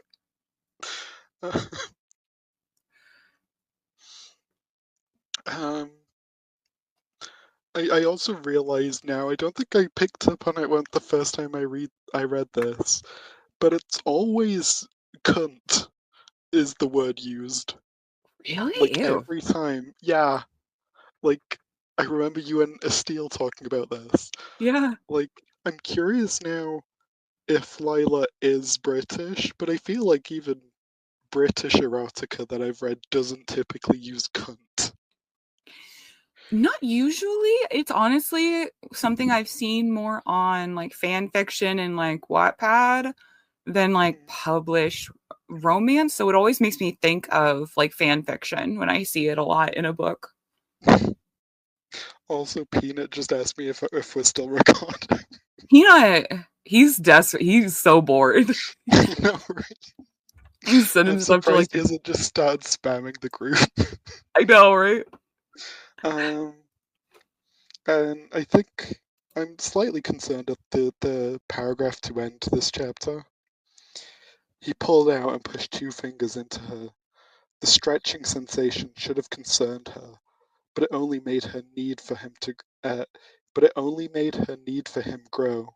Would she be able to handle it if it got more intense? Like, as a woman who said I was ripped apart internally, Yeah. maybe yes, be concerned. It'd be pretty concerned, yeah. Oh my god. Like Um, this book would be bad enough. if the female main character didn't have the backstory that she has, Yeah. it would still be pretty bad. But this is just, why did you have to give her that background? Uh-huh. It makes everything so much grosser and more horrible. Yeah. So chapter 15, um, we they fuck some more. He's actually doing like the PIV sex now. Um, sh- you know how he said, "Tell me if you stop. If tell me to stop if you need to change anything, or let me make sure it's good for you." Mm-hmm. Uh, Daddy, she whimpered. He lifted his head. How are you doing? Good, but I want you to move. I will. First, tell me how it feels to have you inside of me. Or have me inside of you, even. I feel stretched, but not in a bad way. The light pain is just pushes my need for you higher. Um, so yeah, he just like continues having this conversation after she's told him to move while not moving. Of course not, because he didn't actually mean it. Yeah, He just meant, yeah, please, I want you to believe that you should tell me and I'll listen. I want you to believe that. I won't be doing it. yeah. He does eventually move. Um, he she grips him with her legs, like her legs like grip around his backside, I guess. It's I think that's what's happening. It's not the best written. Um and he's like, you gotta let go of me, and he gets angry because she won't. Oh my god. Yeah. They come. They come. They come, we hate it. Yeah. Um and then he kisses her and says, thank you for trusting me. Did she have a choice? No. I didn't think so. But thanks anyways, I guess. Yeah. They have breakfast. Um, it's pancakes, and she's like, "Wow, how'd you make these pancakes so good?" Um, and he's like, "Oh, I put vanilla in it." That's it. That's like standard. Come on, man. And also, you can't really. Oh, that motherfucker. That you. Then he says, "Would you think about moving in today after we're done with breakfast?" Uh, and she says, "Are you sure it's not too soon?" Um, because technically they haven't actually moved in yet. Like he brought it up like yesterday, and then roofied her in the marinara. He gave her the old roofie marinara. Yeah. She's like, "Why are you making two different sauces?" And he's like, "Oh, I'm vegetarian. It's fine. Don't worry." He's like, oh, that it's you don't know this because you're not in the kink scene, but littles and daddies never eat the same sauce. That's actually a thing. So, Yeah, it's like the pilots on planes. Like they can never eat the same thing.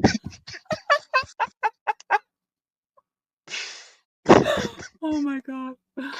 um, yeah, she says, "I think it's a bit too soon," and he's like, "No, it's not." And she's like, "Okay."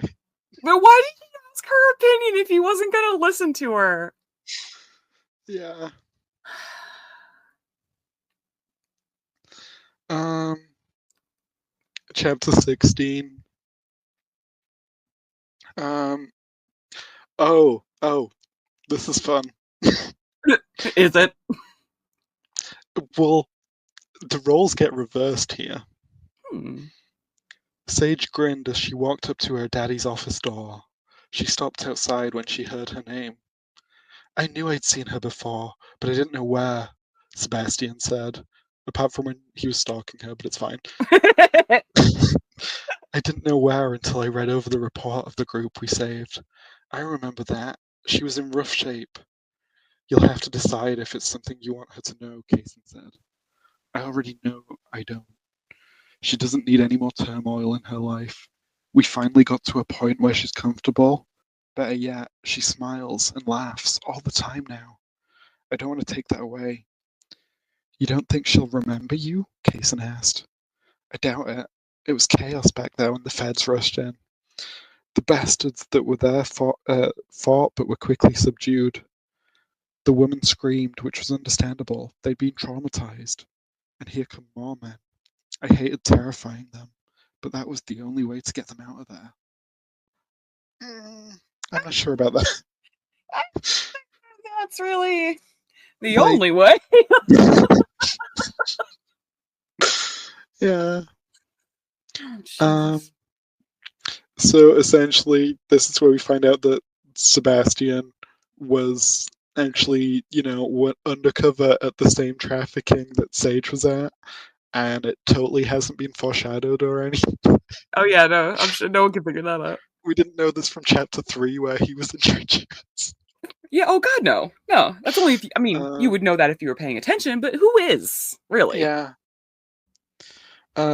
She's ashamed that he saw her when she was thin and dirty and had been used by one of the guys. Jesus. Um, so she goes off running, crying.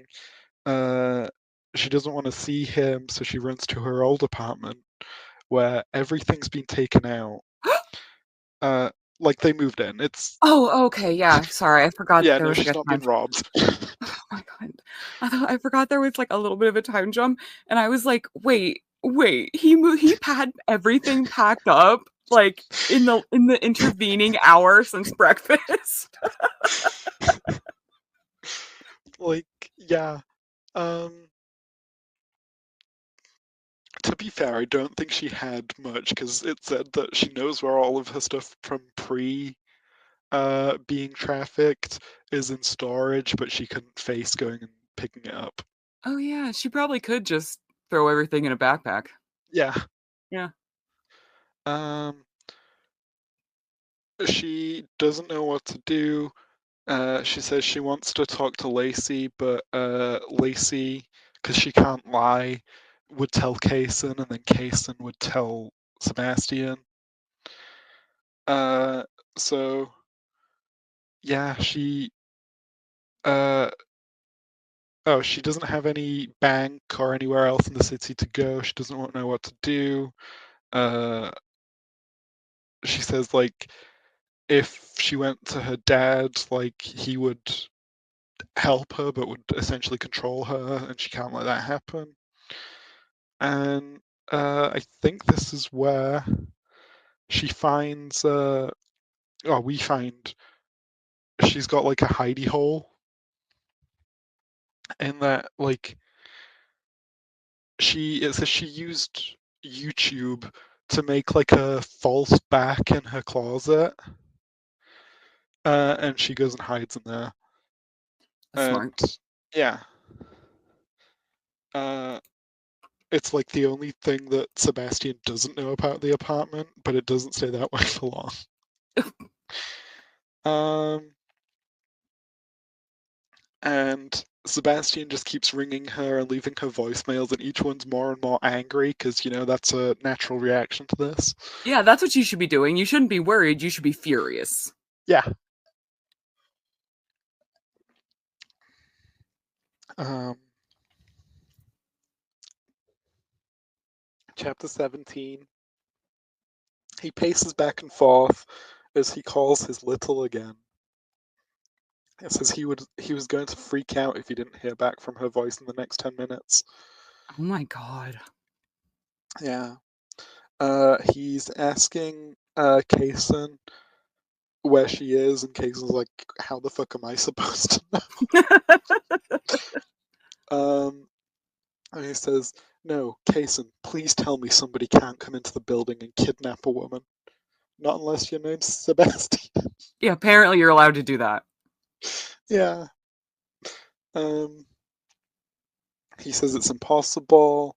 Uh, and then Kason then says, "Let me call Devon and have him check the monitors."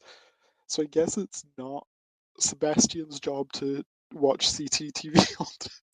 He just likes doing it. Yeah, it's just a hobby that he's really Yeah, he's passionate really about. passionate about it. That's all. Yeah. Sebastian kept up pacing. Yeah, Sebastian kept up pacing and calling all the little daddies. Maybe one of the girls knew something. He doesn't find out anything until eventually Devon gets a Devon gets back to them and tells them she went into her old apartment.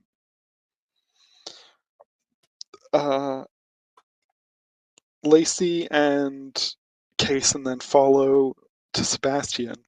Huh, I just found a contradiction. Mm, um, I don't think I noticed this because I didn't read through this all in one go. Because the rage is too much. totally understand. Yeah, and like without a tish to outlet, like I couldn't let all this get pent up and do it all in one go. So they go to her apartment, and Kason's like, "Do you remember her code?" Sebastian nodded. "Yeah, I need to go to her." But like, so that suggests Kason doesn't Wait, know the code. yeah, But like, how did they get through the locked door of like? Does Kason just know Sebastian's code? maybe. I guess. That'd be kind of strange, but sure. Yeah. Um. He goes in to the old apartment, and he listens, and he doesn't hear anything. The lights are off, and he says Sage hates the dark, so like he's concerned. Um. He goes to the bedroom, and he hears her. Um. In the closet, yeah. And then he's like on the outside and he's like, "Sage, I need you to come to me, please." She doesn't respond. "Sweetheart, you've scared your daddy and he wants to know why." Still no movement. "If you don't come out of your hidey hole to me in the next minute, I will come and get you, and then Jesus I'll Christ. blister your ass." I'll never hurt you though. No, why would he hurt her? He loves her. Exactly. He tried to calm his racing heart when he heard her move the piece of wood she made to hide behind and start to crawl out to him. He exhaled. "That's good." He scowled when she stopped and leaned her forehead against the closet door jamb, like she was hiding her face. "Closer." She shook her head. "I can't." "Why not, sweetheart?" "Because I can't look at you. I don't want you to see me," she murmured. His heart hurt for the pain in her tone. "Why, baby?" "I just can't. Please, leave me alone." "I can't do that," he said. "Just for a little bit," she whined. Sebastian shook his head. "No, we'll settle this now. The longer we wait, the harder it'll be for you." It was killing him to see her so wounded and in distress, and he may not be able to touch her.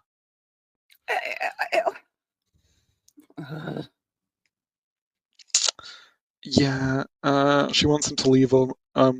She wants him to leave her alone. He doesn't. Of course not. Yeah. Um, he takes her back to the apartment, like their apartment, their apartment.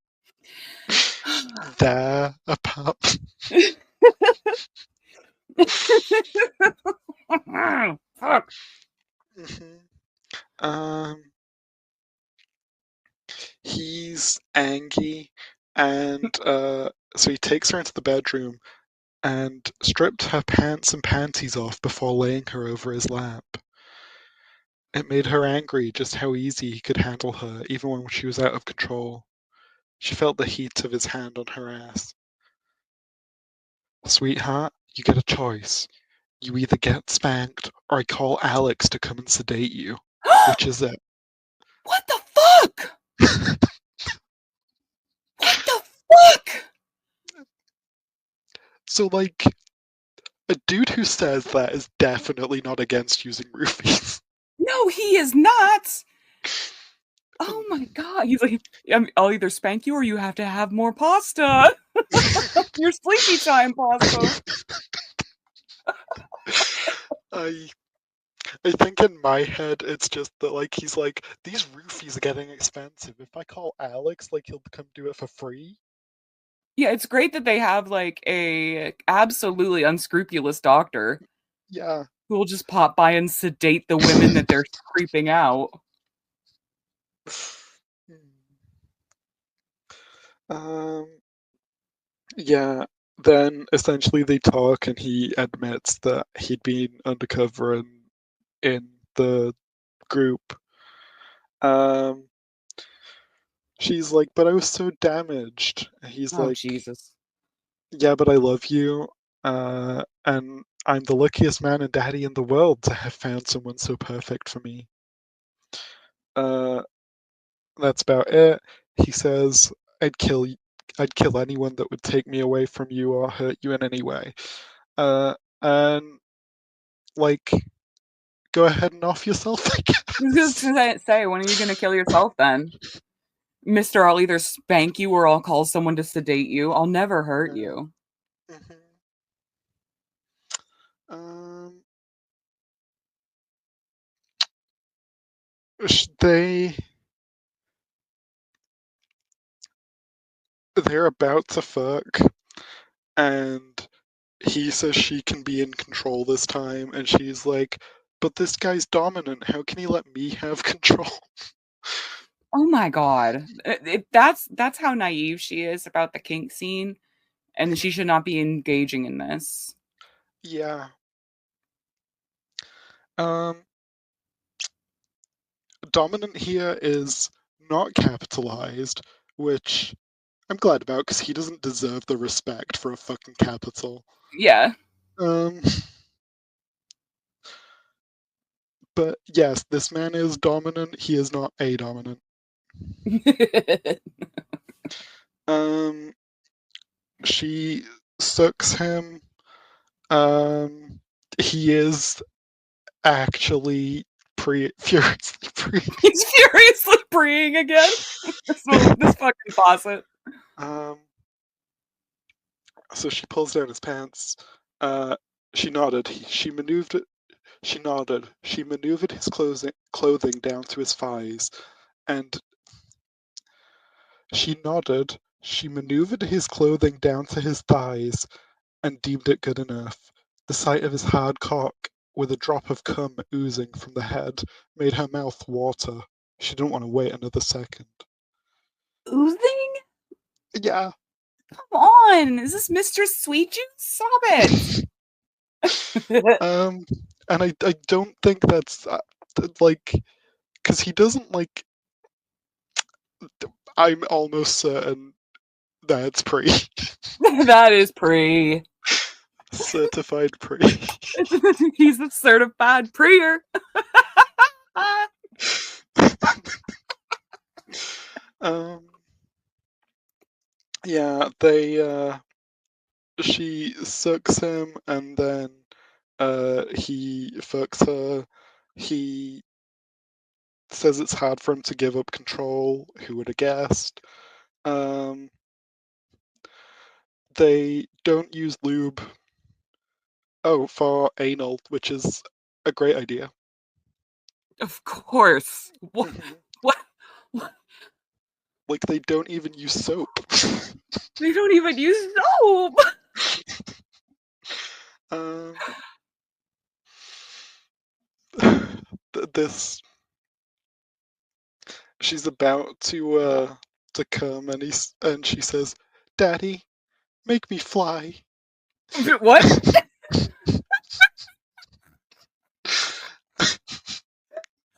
would be And flabbergasted if someone said that to me. I'd be like, what? How? like, all I could think was there's a screenshot in the Discord from you, I think, where it's like he absolutely launched.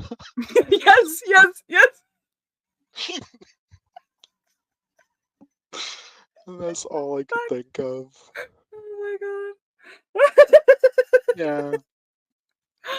my god. Fuck. Um,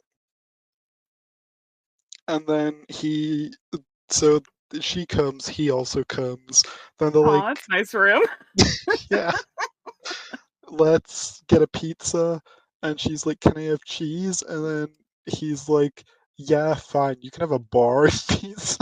I Come want let her something eat fun. the pizza. Fuck. Yeah, like imagine pizza shaming. Right? Actually, as an enjoyer of pineapple pizza, I do get a lot of pizza shaming.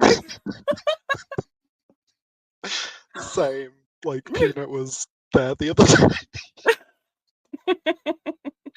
Um, chapter 20. Uh, uh, he bathes her again. Oh god. Um, yeah, Lila's run out of ideas. yeah. Um, they kiss, and I think this time he's in the bath with her. I also didn't need thoroughly cleaning her cunt and ass to Hmm. be stated. I'm assuming you should be doing that whenever you're bathing. It's Peanut's everything shower. It's peanuts everything.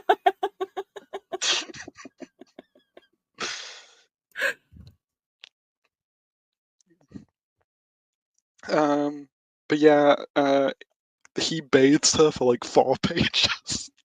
Oh my, that's too much. I Yeah, just need a throwaway about the bathing. I'll assume you cleaned everything properly and we can move the fuck on. and uh, wait, did I? Okay. There is a conversation, and then it ends. What? Yeah. Baby, I need to ask you something. She looked worried, but she nodded. What are your thoughts about children? He first saw shock, distress, and then sadness cross her face. Tell me, I used to want them. Go on, he said when she stopped. It's just that I don't know if I can anymore. Because of before? She nodded. Yeah, I know I should see a doctor for a more extensive visit, but I keep putting it off. Why, sweetheart? I'm afraid of what they'll tell me. He cut her face. Listen to me. I don't care if we ever have children. If we can, I don't care if they're purple. She smiled. We can always talk about adoption down the road, but I don't want to think it's a make or break deal for me. As long as I have you, I'm happy. But will you resent me later on? She asked. He snorted. There's not even a possibility of that happening. I mean, Yeah. You are the other half of me, and I fall deeper in love with you every day. She sighed and rested her head against his chest. I do too, Daddy. I never thought it could be this wonderful. I'm sorry about earlier. I couldn't get the image of the damaged way I looked when I was brought home. I hated you seeing me that way. That day that day was chaos, sweetheart. I was just worried about getting you all back here so they could take care of you.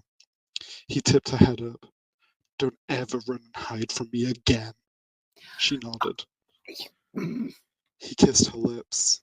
Let's finish the movie and then head to bed. I'd like that. Thank you, Daddy. Thank you, my sweet little girl. Uh, he took her into bed. He was worried that he was missing something, but couldn't figure it out. The two of them had been so much. He was worried that he was missing something, but he couldn't figure it out. The two of them had been through so much already and come out stronger, so he decided to give it time.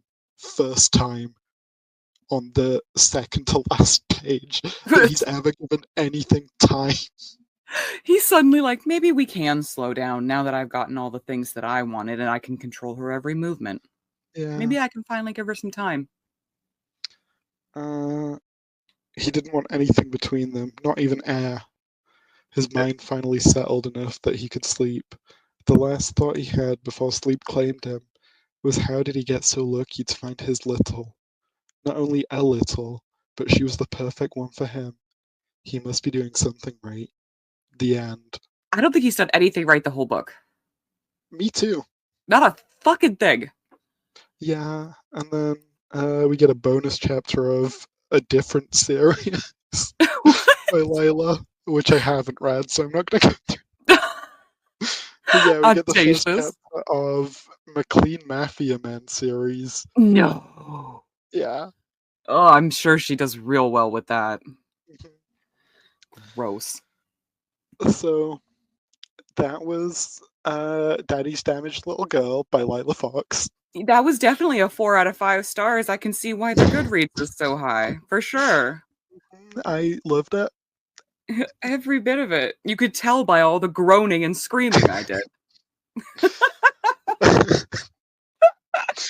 And once again, just to make it clear, fuck you, Lila Fox. Fuck you, Lila Fox. Fuck you. Wholeheartedly. With every, honestly, fuck you, Lila Fox, and fuck every single bit of every single book you have ever written. I'm only like aware of this one because of this, Uh-huh. but I'm gonna go ahead and say none of the other ones are good because if this is what you're putting out, I'm good. I'm you. If this is as bad as it is, 32 books into the series, the first 31 can't be great. The remaining 8 can't be good. I'm good. You don't want to read them all to find that one good one? No, no. I only have room in my life for one hate boner, and K Webster is it. Okay, that But is completely understandable. I will maybe do that. when I'm done with K Webster, though, I don't know, Lila Fox. I don't know. I'm sure I'll have someone else to hate by then, but maybe. Okay, so those are the 2 books. Let us know in the comments which you thought was worse. But now Malice and I are going to talk about which ones we thought were worse. And personally, I think yours was worse. I think I got angrier. I think I I got angrier think at yours. I think I did too because so I read this like I finished this like a month and a half ago as of recording. Um like it was the beginning of February. Mhm. And I've not touched it again up until uh like a couple days ago when in preparing for this. And so listening to yours, I'd forgot half of the shit that was going on that was just wild. I'm like, yeah, there's all these mentions of abuse, which I did stop marking in mine Mhm. because I was just typing, this is abuse. This is abuse. You can't highlight the whole book, so you have to pick Yeah. and choose at one point. Um but like I forgot half of the wacky shit that happened. And so hearing yours and having it more fresh in my mind, I'm like, oh, this is clearly worse than mine. But then reading it back again, what the fuck? Yeah. I mean, like, don't get me wrong. There isn't like one of these books that comes out smelling good, Yeah. but gun to my head, pick the worst one. Yours is definitely. I'm not sure I could have made it through it for the project. So like, you are a stronger woman than I am. Like, I think I barely made it through you telling me about it. I think this is it. Like, as I said, I wouldn't have been able to get through it in one sitting without having you here. Yeah. Like, I was reading like 2 chapters max at a time because, like, it, the rage was just so insane. I tend to do this thing where I will start reading faster the angrier I get instead of putting it down. I will start skimming to see like what the next bullshit that I have to deal with is. And like that's why I read Hail by K. Webster in less than a day. Like as soon as I hit that one part, I was like, "Oh yeah, I'm doing this one," and I was like incandescent with rage, and I just like sped read through the last of it, and then like I took my time and read it slowly to do the outline, and that was hell. See, I only read it once. I outlined as I went, but it took me like I think about 6 weeks. Like, you approached me and was like, "Hey, do you want to do this project?" And I was like, "Yeah." I found the book like pretty quickly, Hmm. and then it took me like 6 weeks to actually read it. um, it was, I think, the beginning of February when I actually got done, and I'm like, finally, I can actually like put away this until we record. Yeah, like that's always the best feeling. Like because I from now on, I'm gonna try to pick the book first so that I don't have to read it twice because that was psychological torture. Yeah, But I was going through K. Webster books, trying to find the one that I was like, because I knew I would know it when I found it. Um, and like the point at which I chose Hale was near the, I was like, it was like 2/3 into the book. And yeah, so like I was like, fuck, I might as well just because it was like 4 a.m. by that point, you know, and I wasn't gonna get up and start typing and start at the beginning of the book. I was like, I'll just finish it yeah. and then I'll That start makes sense. outlining it.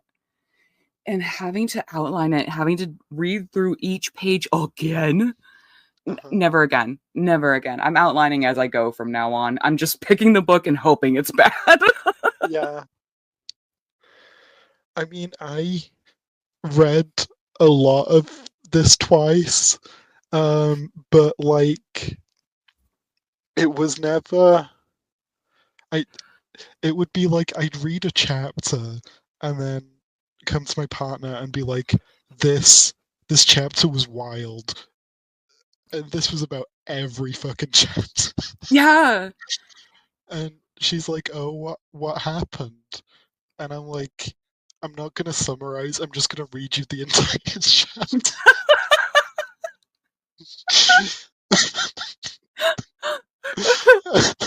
I always And do this so, thing. Sorry, go oh ahead. god, Go ahead. I read like I'd read a chapter and then I'd read the exact same chapter again to my partner, and then I'd carry. Sometimes you have to do that.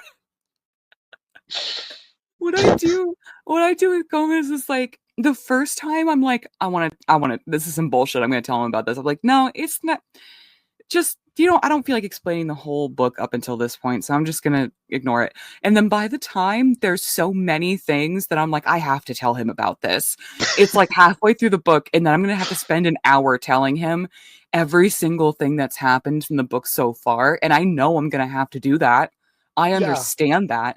And I'll just be like, "Hey, dude, can you pause what you're doing and I'm going to need your attention? Like, do you need to eat in the next hour because I'm going to need your attention." yeah. Go get a snack and a drink. you're We're going to gonna be need to here a while. you're going to need to hydrate. This is a marathon, not a sprint, sweetie. But then once I've done that, it just opens the floodgates and then I can't like I'll be reading in the same room and then I'm like, guess what this bitch done did now? Yeah, You remember from last chapter when they okay, yeah, that thing. Okay, listen to this shit. It's like, I that's need an just like interactive partner. existing with someone and doing your own separate thing is no longer doing your own separate thing. Yeah. Sometimes he'll just like and I'll see him like put down the mini he's working on. Like open his phone, pause what he's listening to, take out his headphones, spin around in his chair, and cross his arms. And he'll be like, go ahead. I can just see him getting comfortable, and I'll watch him through the whole thing like, should I really interrupt what he's... Nah, fuck it, I'm gonna tell him. He's gonna fucking like it if he knows it's good for him. He always does. Yeah. I shouldn't say it. He's so indulgent with me. Like Oh. he listens and he gets into it too. He's like, "What the fuck? Oh my god!" He's great. Um, I think another fun thing to say. So we both agreed that mine was worse, right? Yes, 100%. Mine is the one with the higher Goodreads score. Right? I wonder if that's because Kay Webster is kind of prone to people review bombing without reading her stuff because so many people hate on her on YouTube. That makes That might sense. be. And I think Lila Fox is getting away with her crimes right now. Yeah. I mean, I would be interested doing more of these to see other authors and see if they follow the same kind of pattern. Mm-hmm. I would be interested in that too. Yeah. Oh, are we gonna do good book recommendations? Let's do it. Okay, my good book recommendation. Unfortunately, I don't have any because I was originally going to kind of tailor it to the book that like a similar theme. Like if you want this kind of thing, this is a book that's well written. That's kind of like along the theme, Yeah. but I don't know any well written incest books. So you guys Really? are I'm crazy, right? You Yeah. guys are on your own for that. So what I'm going to recommend is well, okay, listen, y'all, listen. I mostly read monster erotica. Most of my recommendations are going to be monster erotica. I don't know what to tell you. So I'm going to recommend A Soul to Keep by Opal Rain, which is a monster erotica. It is a heterosexual pairing in so much as the monster does have a dick, but also it's not human in the slightest, and it is a demon from a different dimension, so I don't really know how heterosexual you can really call that. And the dick isn't human looking at all. It just is and it does come out of a slit that does kind of look like a vagina, and there's 5 tentacles. So I don't know how heterosexual again we're gonna call that, but the the human character is a woman, but it is a post apocalypse in a way, so much as there was a great rip in the world and monsters flooded out and then human society collapsed. Um, and so it is kind of post apocalypse, but it's not like y'all are probably picturing Fallout. And if you are interested in a Fallout kind of styled monster series, Lily Main's Monstrous series, that's what you're going to want. That is the if you want monster sex but in Fallout, there's even raider camps. You're going to love that for you, I promise. But this one's more like Lord of the Rings settings. So the rip happened before modern times. So it's been like 300 years. So it's kind of modern, but not really because it happened back in like the 1600s and we haven't really progressed from there. Um, but the monsters are very sweet. They are big on consent. The women in them are perfectly capable of taking care of themselves. They're extremely brave and they're individual people. The sex is amazing if you're into monster fucking. And like there's magic. It's really, really fun. So start in A Soul to Keep is the first one. And you should kind of start at the beginning, but I'm going to let you guys know right now the best one is actually number 5, A Soul to Guide. And that is between an elf and a demon. And there are not usually elves in this world. She also fell through a rip in the world, and it's very sweet. She's blind, and her monster helps her move around, and he's very adorable, and I like him a lot. And he's very fat, and that's why I like him. He's very fat. I will not be kink shamed in my own house. But That that's feels rare too. Like, you don't often see fat demons other than fucking. Is it Mammon? Like, the Keeper of Golden Hell I is the think only so. fat demon I can think of. If you play Diablo 3, there's a fat demon in the larder. Y'all know what I'm talking about. I can't remember. Gorm. His name's Gorm. Cool. Oh, and Asmodan. He's a fat too in Diablo 3. I've never played Diablo 3, but I'll look into it. Yeah, not fuckable ones, but they are fat. Yeah, that's my recommendation. Check out Opal Rain. And it's Reyne, not like rain, like, rain. Yeah. I think you know what's coming next. Yes, I have a feeling. So, I don't have a specific book, I guess, to recommend, but anything by Chuck Tingle, he has you covered for whatever you need. He's like the Literally. best. Like, he's definitely in the hundreds now. Yep. You want romance? He has romance between anything. You want dinosaurs? You want sentient planes? You want a vampire night bus? You want a unicorn? He's got it. You know, you want gay? There. Lesbian? There. Arrow and Ace? There. Trans? You want to fuck Mothman? It's there. I do want to fuck Mothman.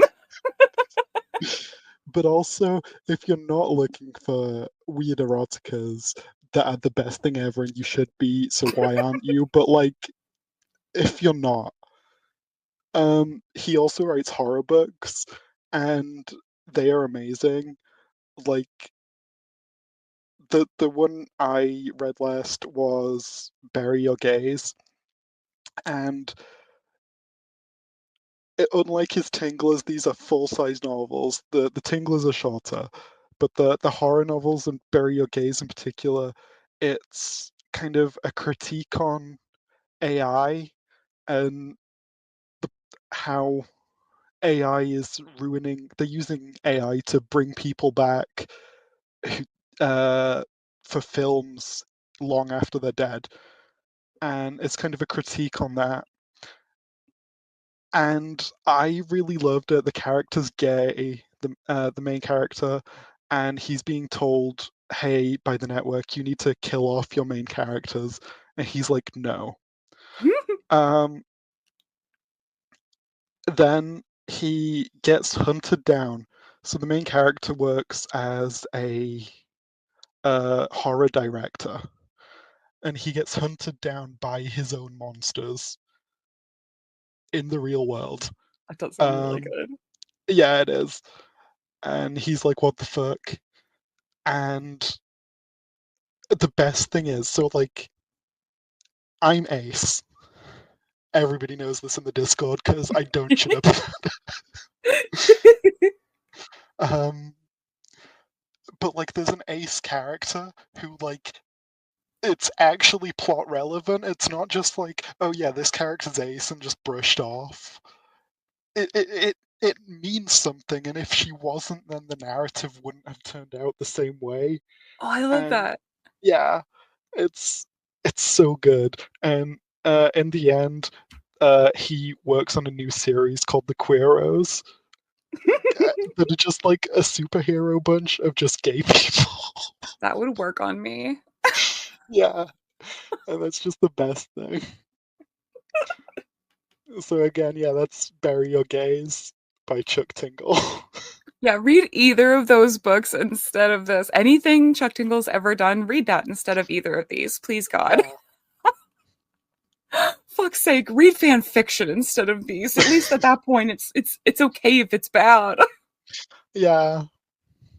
It's not calling itself a book. And also, I just want to say, as someone who's read a lot of fan fiction lately, listen. It's been a hard week. Leave me alone. A lot of those have beta readers, so, editors. In case I didn't make it clear, this book could have done with beta readers. Beta readers, sensitivity readers, anyone, in a editing capacity at all, like anything. Yeah. It could have used just a wood chipper. That would have made it a better book if it was just in a wood chipper. Yeah, there was so many spelling mistakes that I didn't read as they were spelled. Oh yeah, I have to do it with Kay Webster books too. No one edits Yeah, those. Even though she thanks editors and beta readers, no one's doing that because they yeah. would have caught it because every page has something fucked up in it. Oh, I do want to say too about my book that you know how yours did mention that it was about incest before we started? Yes. Mine didn't mention anything it was about. No trigger warnings. There wasn't even a dedication. It was just straight in What the cover fuck? page one. That's weird as hell. Yeah. Damn, Lila Fox, you need to work on some shit. At least add a table of contents or some shit before. Like that is unsettling, girl. Yeah. Don't do that. I don't like that, girl. It's like the way you write in like your fucking school book. Just open it up and write. Excuse you, I always did a dedication in my notebooks. Yeah, I dedicate this to Mrs. Smith. I dedicate this journal to, I don't know, whatever lead singer of a pop punk band I was into at the time. That's what I did each time. So yeah, that was. Oh fuck. Okay, we got it. We got it. We're fine. I started rolling away from my mic, but I'm cross-legged, so I couldn't use my legs to get back. So I just was drifting off. Holy fuck! No, it's cool. This is a professional thing we're doing. So that was the first Bad Bird Book Club, and we are going to continue doing this series. Yeah. But we are also, Malice and I, going to do a different series as well. Oh, is this Which the ambush? I'm sorry, what? You said you were going to ambush people with that. Yeah, I'm ambushing. We're going to do a different project, which has not been named yet. But we're going to do like podcast style stuff like this, where we talk about special interests that we both have and have like different people on to talk about their interests too. And it will be everything from kink to D&D to weird serial killer facts we have. It's just a Peanut wants to do Daniel Lass. yes, we're gonna have some LOL Cal stuffs because Peanut wants to do a Larson episode, and we're going to let him because for some reason Malice and I are both way, way, way too indulgent with him. Although I'm sure he would tell you that we're not. Yeah. He I mean, definitely even if would. we weren't, he'd still tell us about these things. Yeah, honestly, we might as well like just have an episode so we could get it all out and we could be like, we did the episode, we don't need to hear this. Yeah. If it was something we should have known, you should have put it in the episode. Don't say that. He'll make us do a follow-up. True. But the reason I'm kind of wanting to do stuff like this is right now, Taco Tuesday episodes are so short because I just don't have enough material to put out a hour, 2 hour long other video a week. So like there's only so many chat logs. There's only so many parts of chat logs that are funny, which is why I'm sort of trying to start branching out. And doing this show with Malice is not only we really enjoy recording with each other and we have a lot of things in common, so it seemed just like yourself. hey. I have the Joking. receipts. You sent me DMs that say You've got no proof. I'm sorry, is Peanut there? Is he telling you what to say? I never said Dennis Colson was my favorite. You've got no proof of that. Post the receipts. But Mm, it's just doing this will enable me to, instead of recording 2 hours of Taco Tuesday and then chopping it up into 4 20-minute episodes a month, this will this will enable me to put out longer episodes of Taco Tuesday itself and still continue a bi-weekly. Is bi-weekly every 2 weeks or twice a week? It doesn't matter. Twice a week, it can be guys. both, I think. You bisexual weekly, my bisexual weekly uploads. Which weeks are bisexual? For me, usually 3 out of the 4. Mm, Then I have that 1 week where I don't want anyone to touch me and I'm suddenly asexual and I think it's disgusting. And then I go okay, back. this makes sense. Yeah. I genuinely do go through that. Like 1 week a month, I'm like, you know what? I don't fucking want any of this to happen to me. This is disgusting. Thanks, hormones. Oh my god, what if they fix my hormones and all of a sudden I'm like, I'm actually not horny in the slightest ever? What do I do? I'm like having it now. I'm Yeah, so right? like the context here that you're normal for 1 week a month? I don't know. Are you like a werewolf? Yeah. Oh, I'd say that's probably fair. I am who I really am at my core 1 week a month, and then the other 3 weeks, my hormones are like, we're just gonna puppet you around. You're fine with that, right? You didn't want any agency. I'm like, yeah, cool. I love that for me. Thanks. You should get Sebastian. He'll know what's best for you. Because I'm a woman and I can't figure anything out, I need a daddy to tell me what to do. Hysterical if you know anything about my sexuality. Oh my god. But yeah, that's essentially what we're doing. Like I can't tell y'all motherfuckers when shit will happen and when and why. It's just that it will. I don't know. You'd think I would know my own upload schedule, but I don't. I don't have it scheduled. I don't even know what I'm doing for my next chat log at this point, Yeah, I mean, I have 4 on my list now. which is a Um, pale in comparison to a Steel and Peanut, oh yeah, who's like Castile's got like what, 17, I think? 17 and Peanut is up to 12. So between the Yeah, two of them, like 29's a bit much, you guys. but like mine's pink, so it's better. Yeah, exactly. Like yours take precedent because they're Yeah, pink. Like, I'm gonna remember yours because they're pink. But yeah, so like, comment, subscribe, join the Discord. The invite link is in my channel description. Um, if you have any like specific topics that you're super interested in, let us know. And if we find somebody who's an expert in it, we might make an episode about it. Who yeah. knows? And also we do post screenshots of books like this, both ones we're reading for this Yes. and others. Yes. So you can come and laugh at those. Yeah. If you would like to know about the horrible shit that we're reading before 3BC comes out, like, you'll know because neither one of us can shut up long enough. Yeah. We have to torture everyone in public about our terrible reading choices. Yeah, I hope you guys enjoyed the first. I mean, it's not. We've only had one episode. I was gonna say the first Yeah, episode, but we technically did it's it the in two. second, but it's the second part of the first episode, I guess. Yeah, this is part two. Exactly. So I hope you guys have enjoyed both parts of the first episode of Bad Bird Book Club. And also, if you've read a terrible book, you know, you Come tell could us about it in the Discord. tell us about it in the Discord, and we might read it for our next one if you want to hear us rip apart something that you truly hated as well.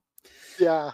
Yeah, we will take those because sometimes it's kind of hard to find a proper shitty book that you really that really inspires this much rage in you.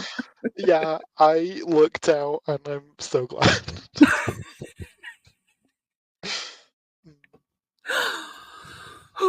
Anything else you want to say before we end the recording?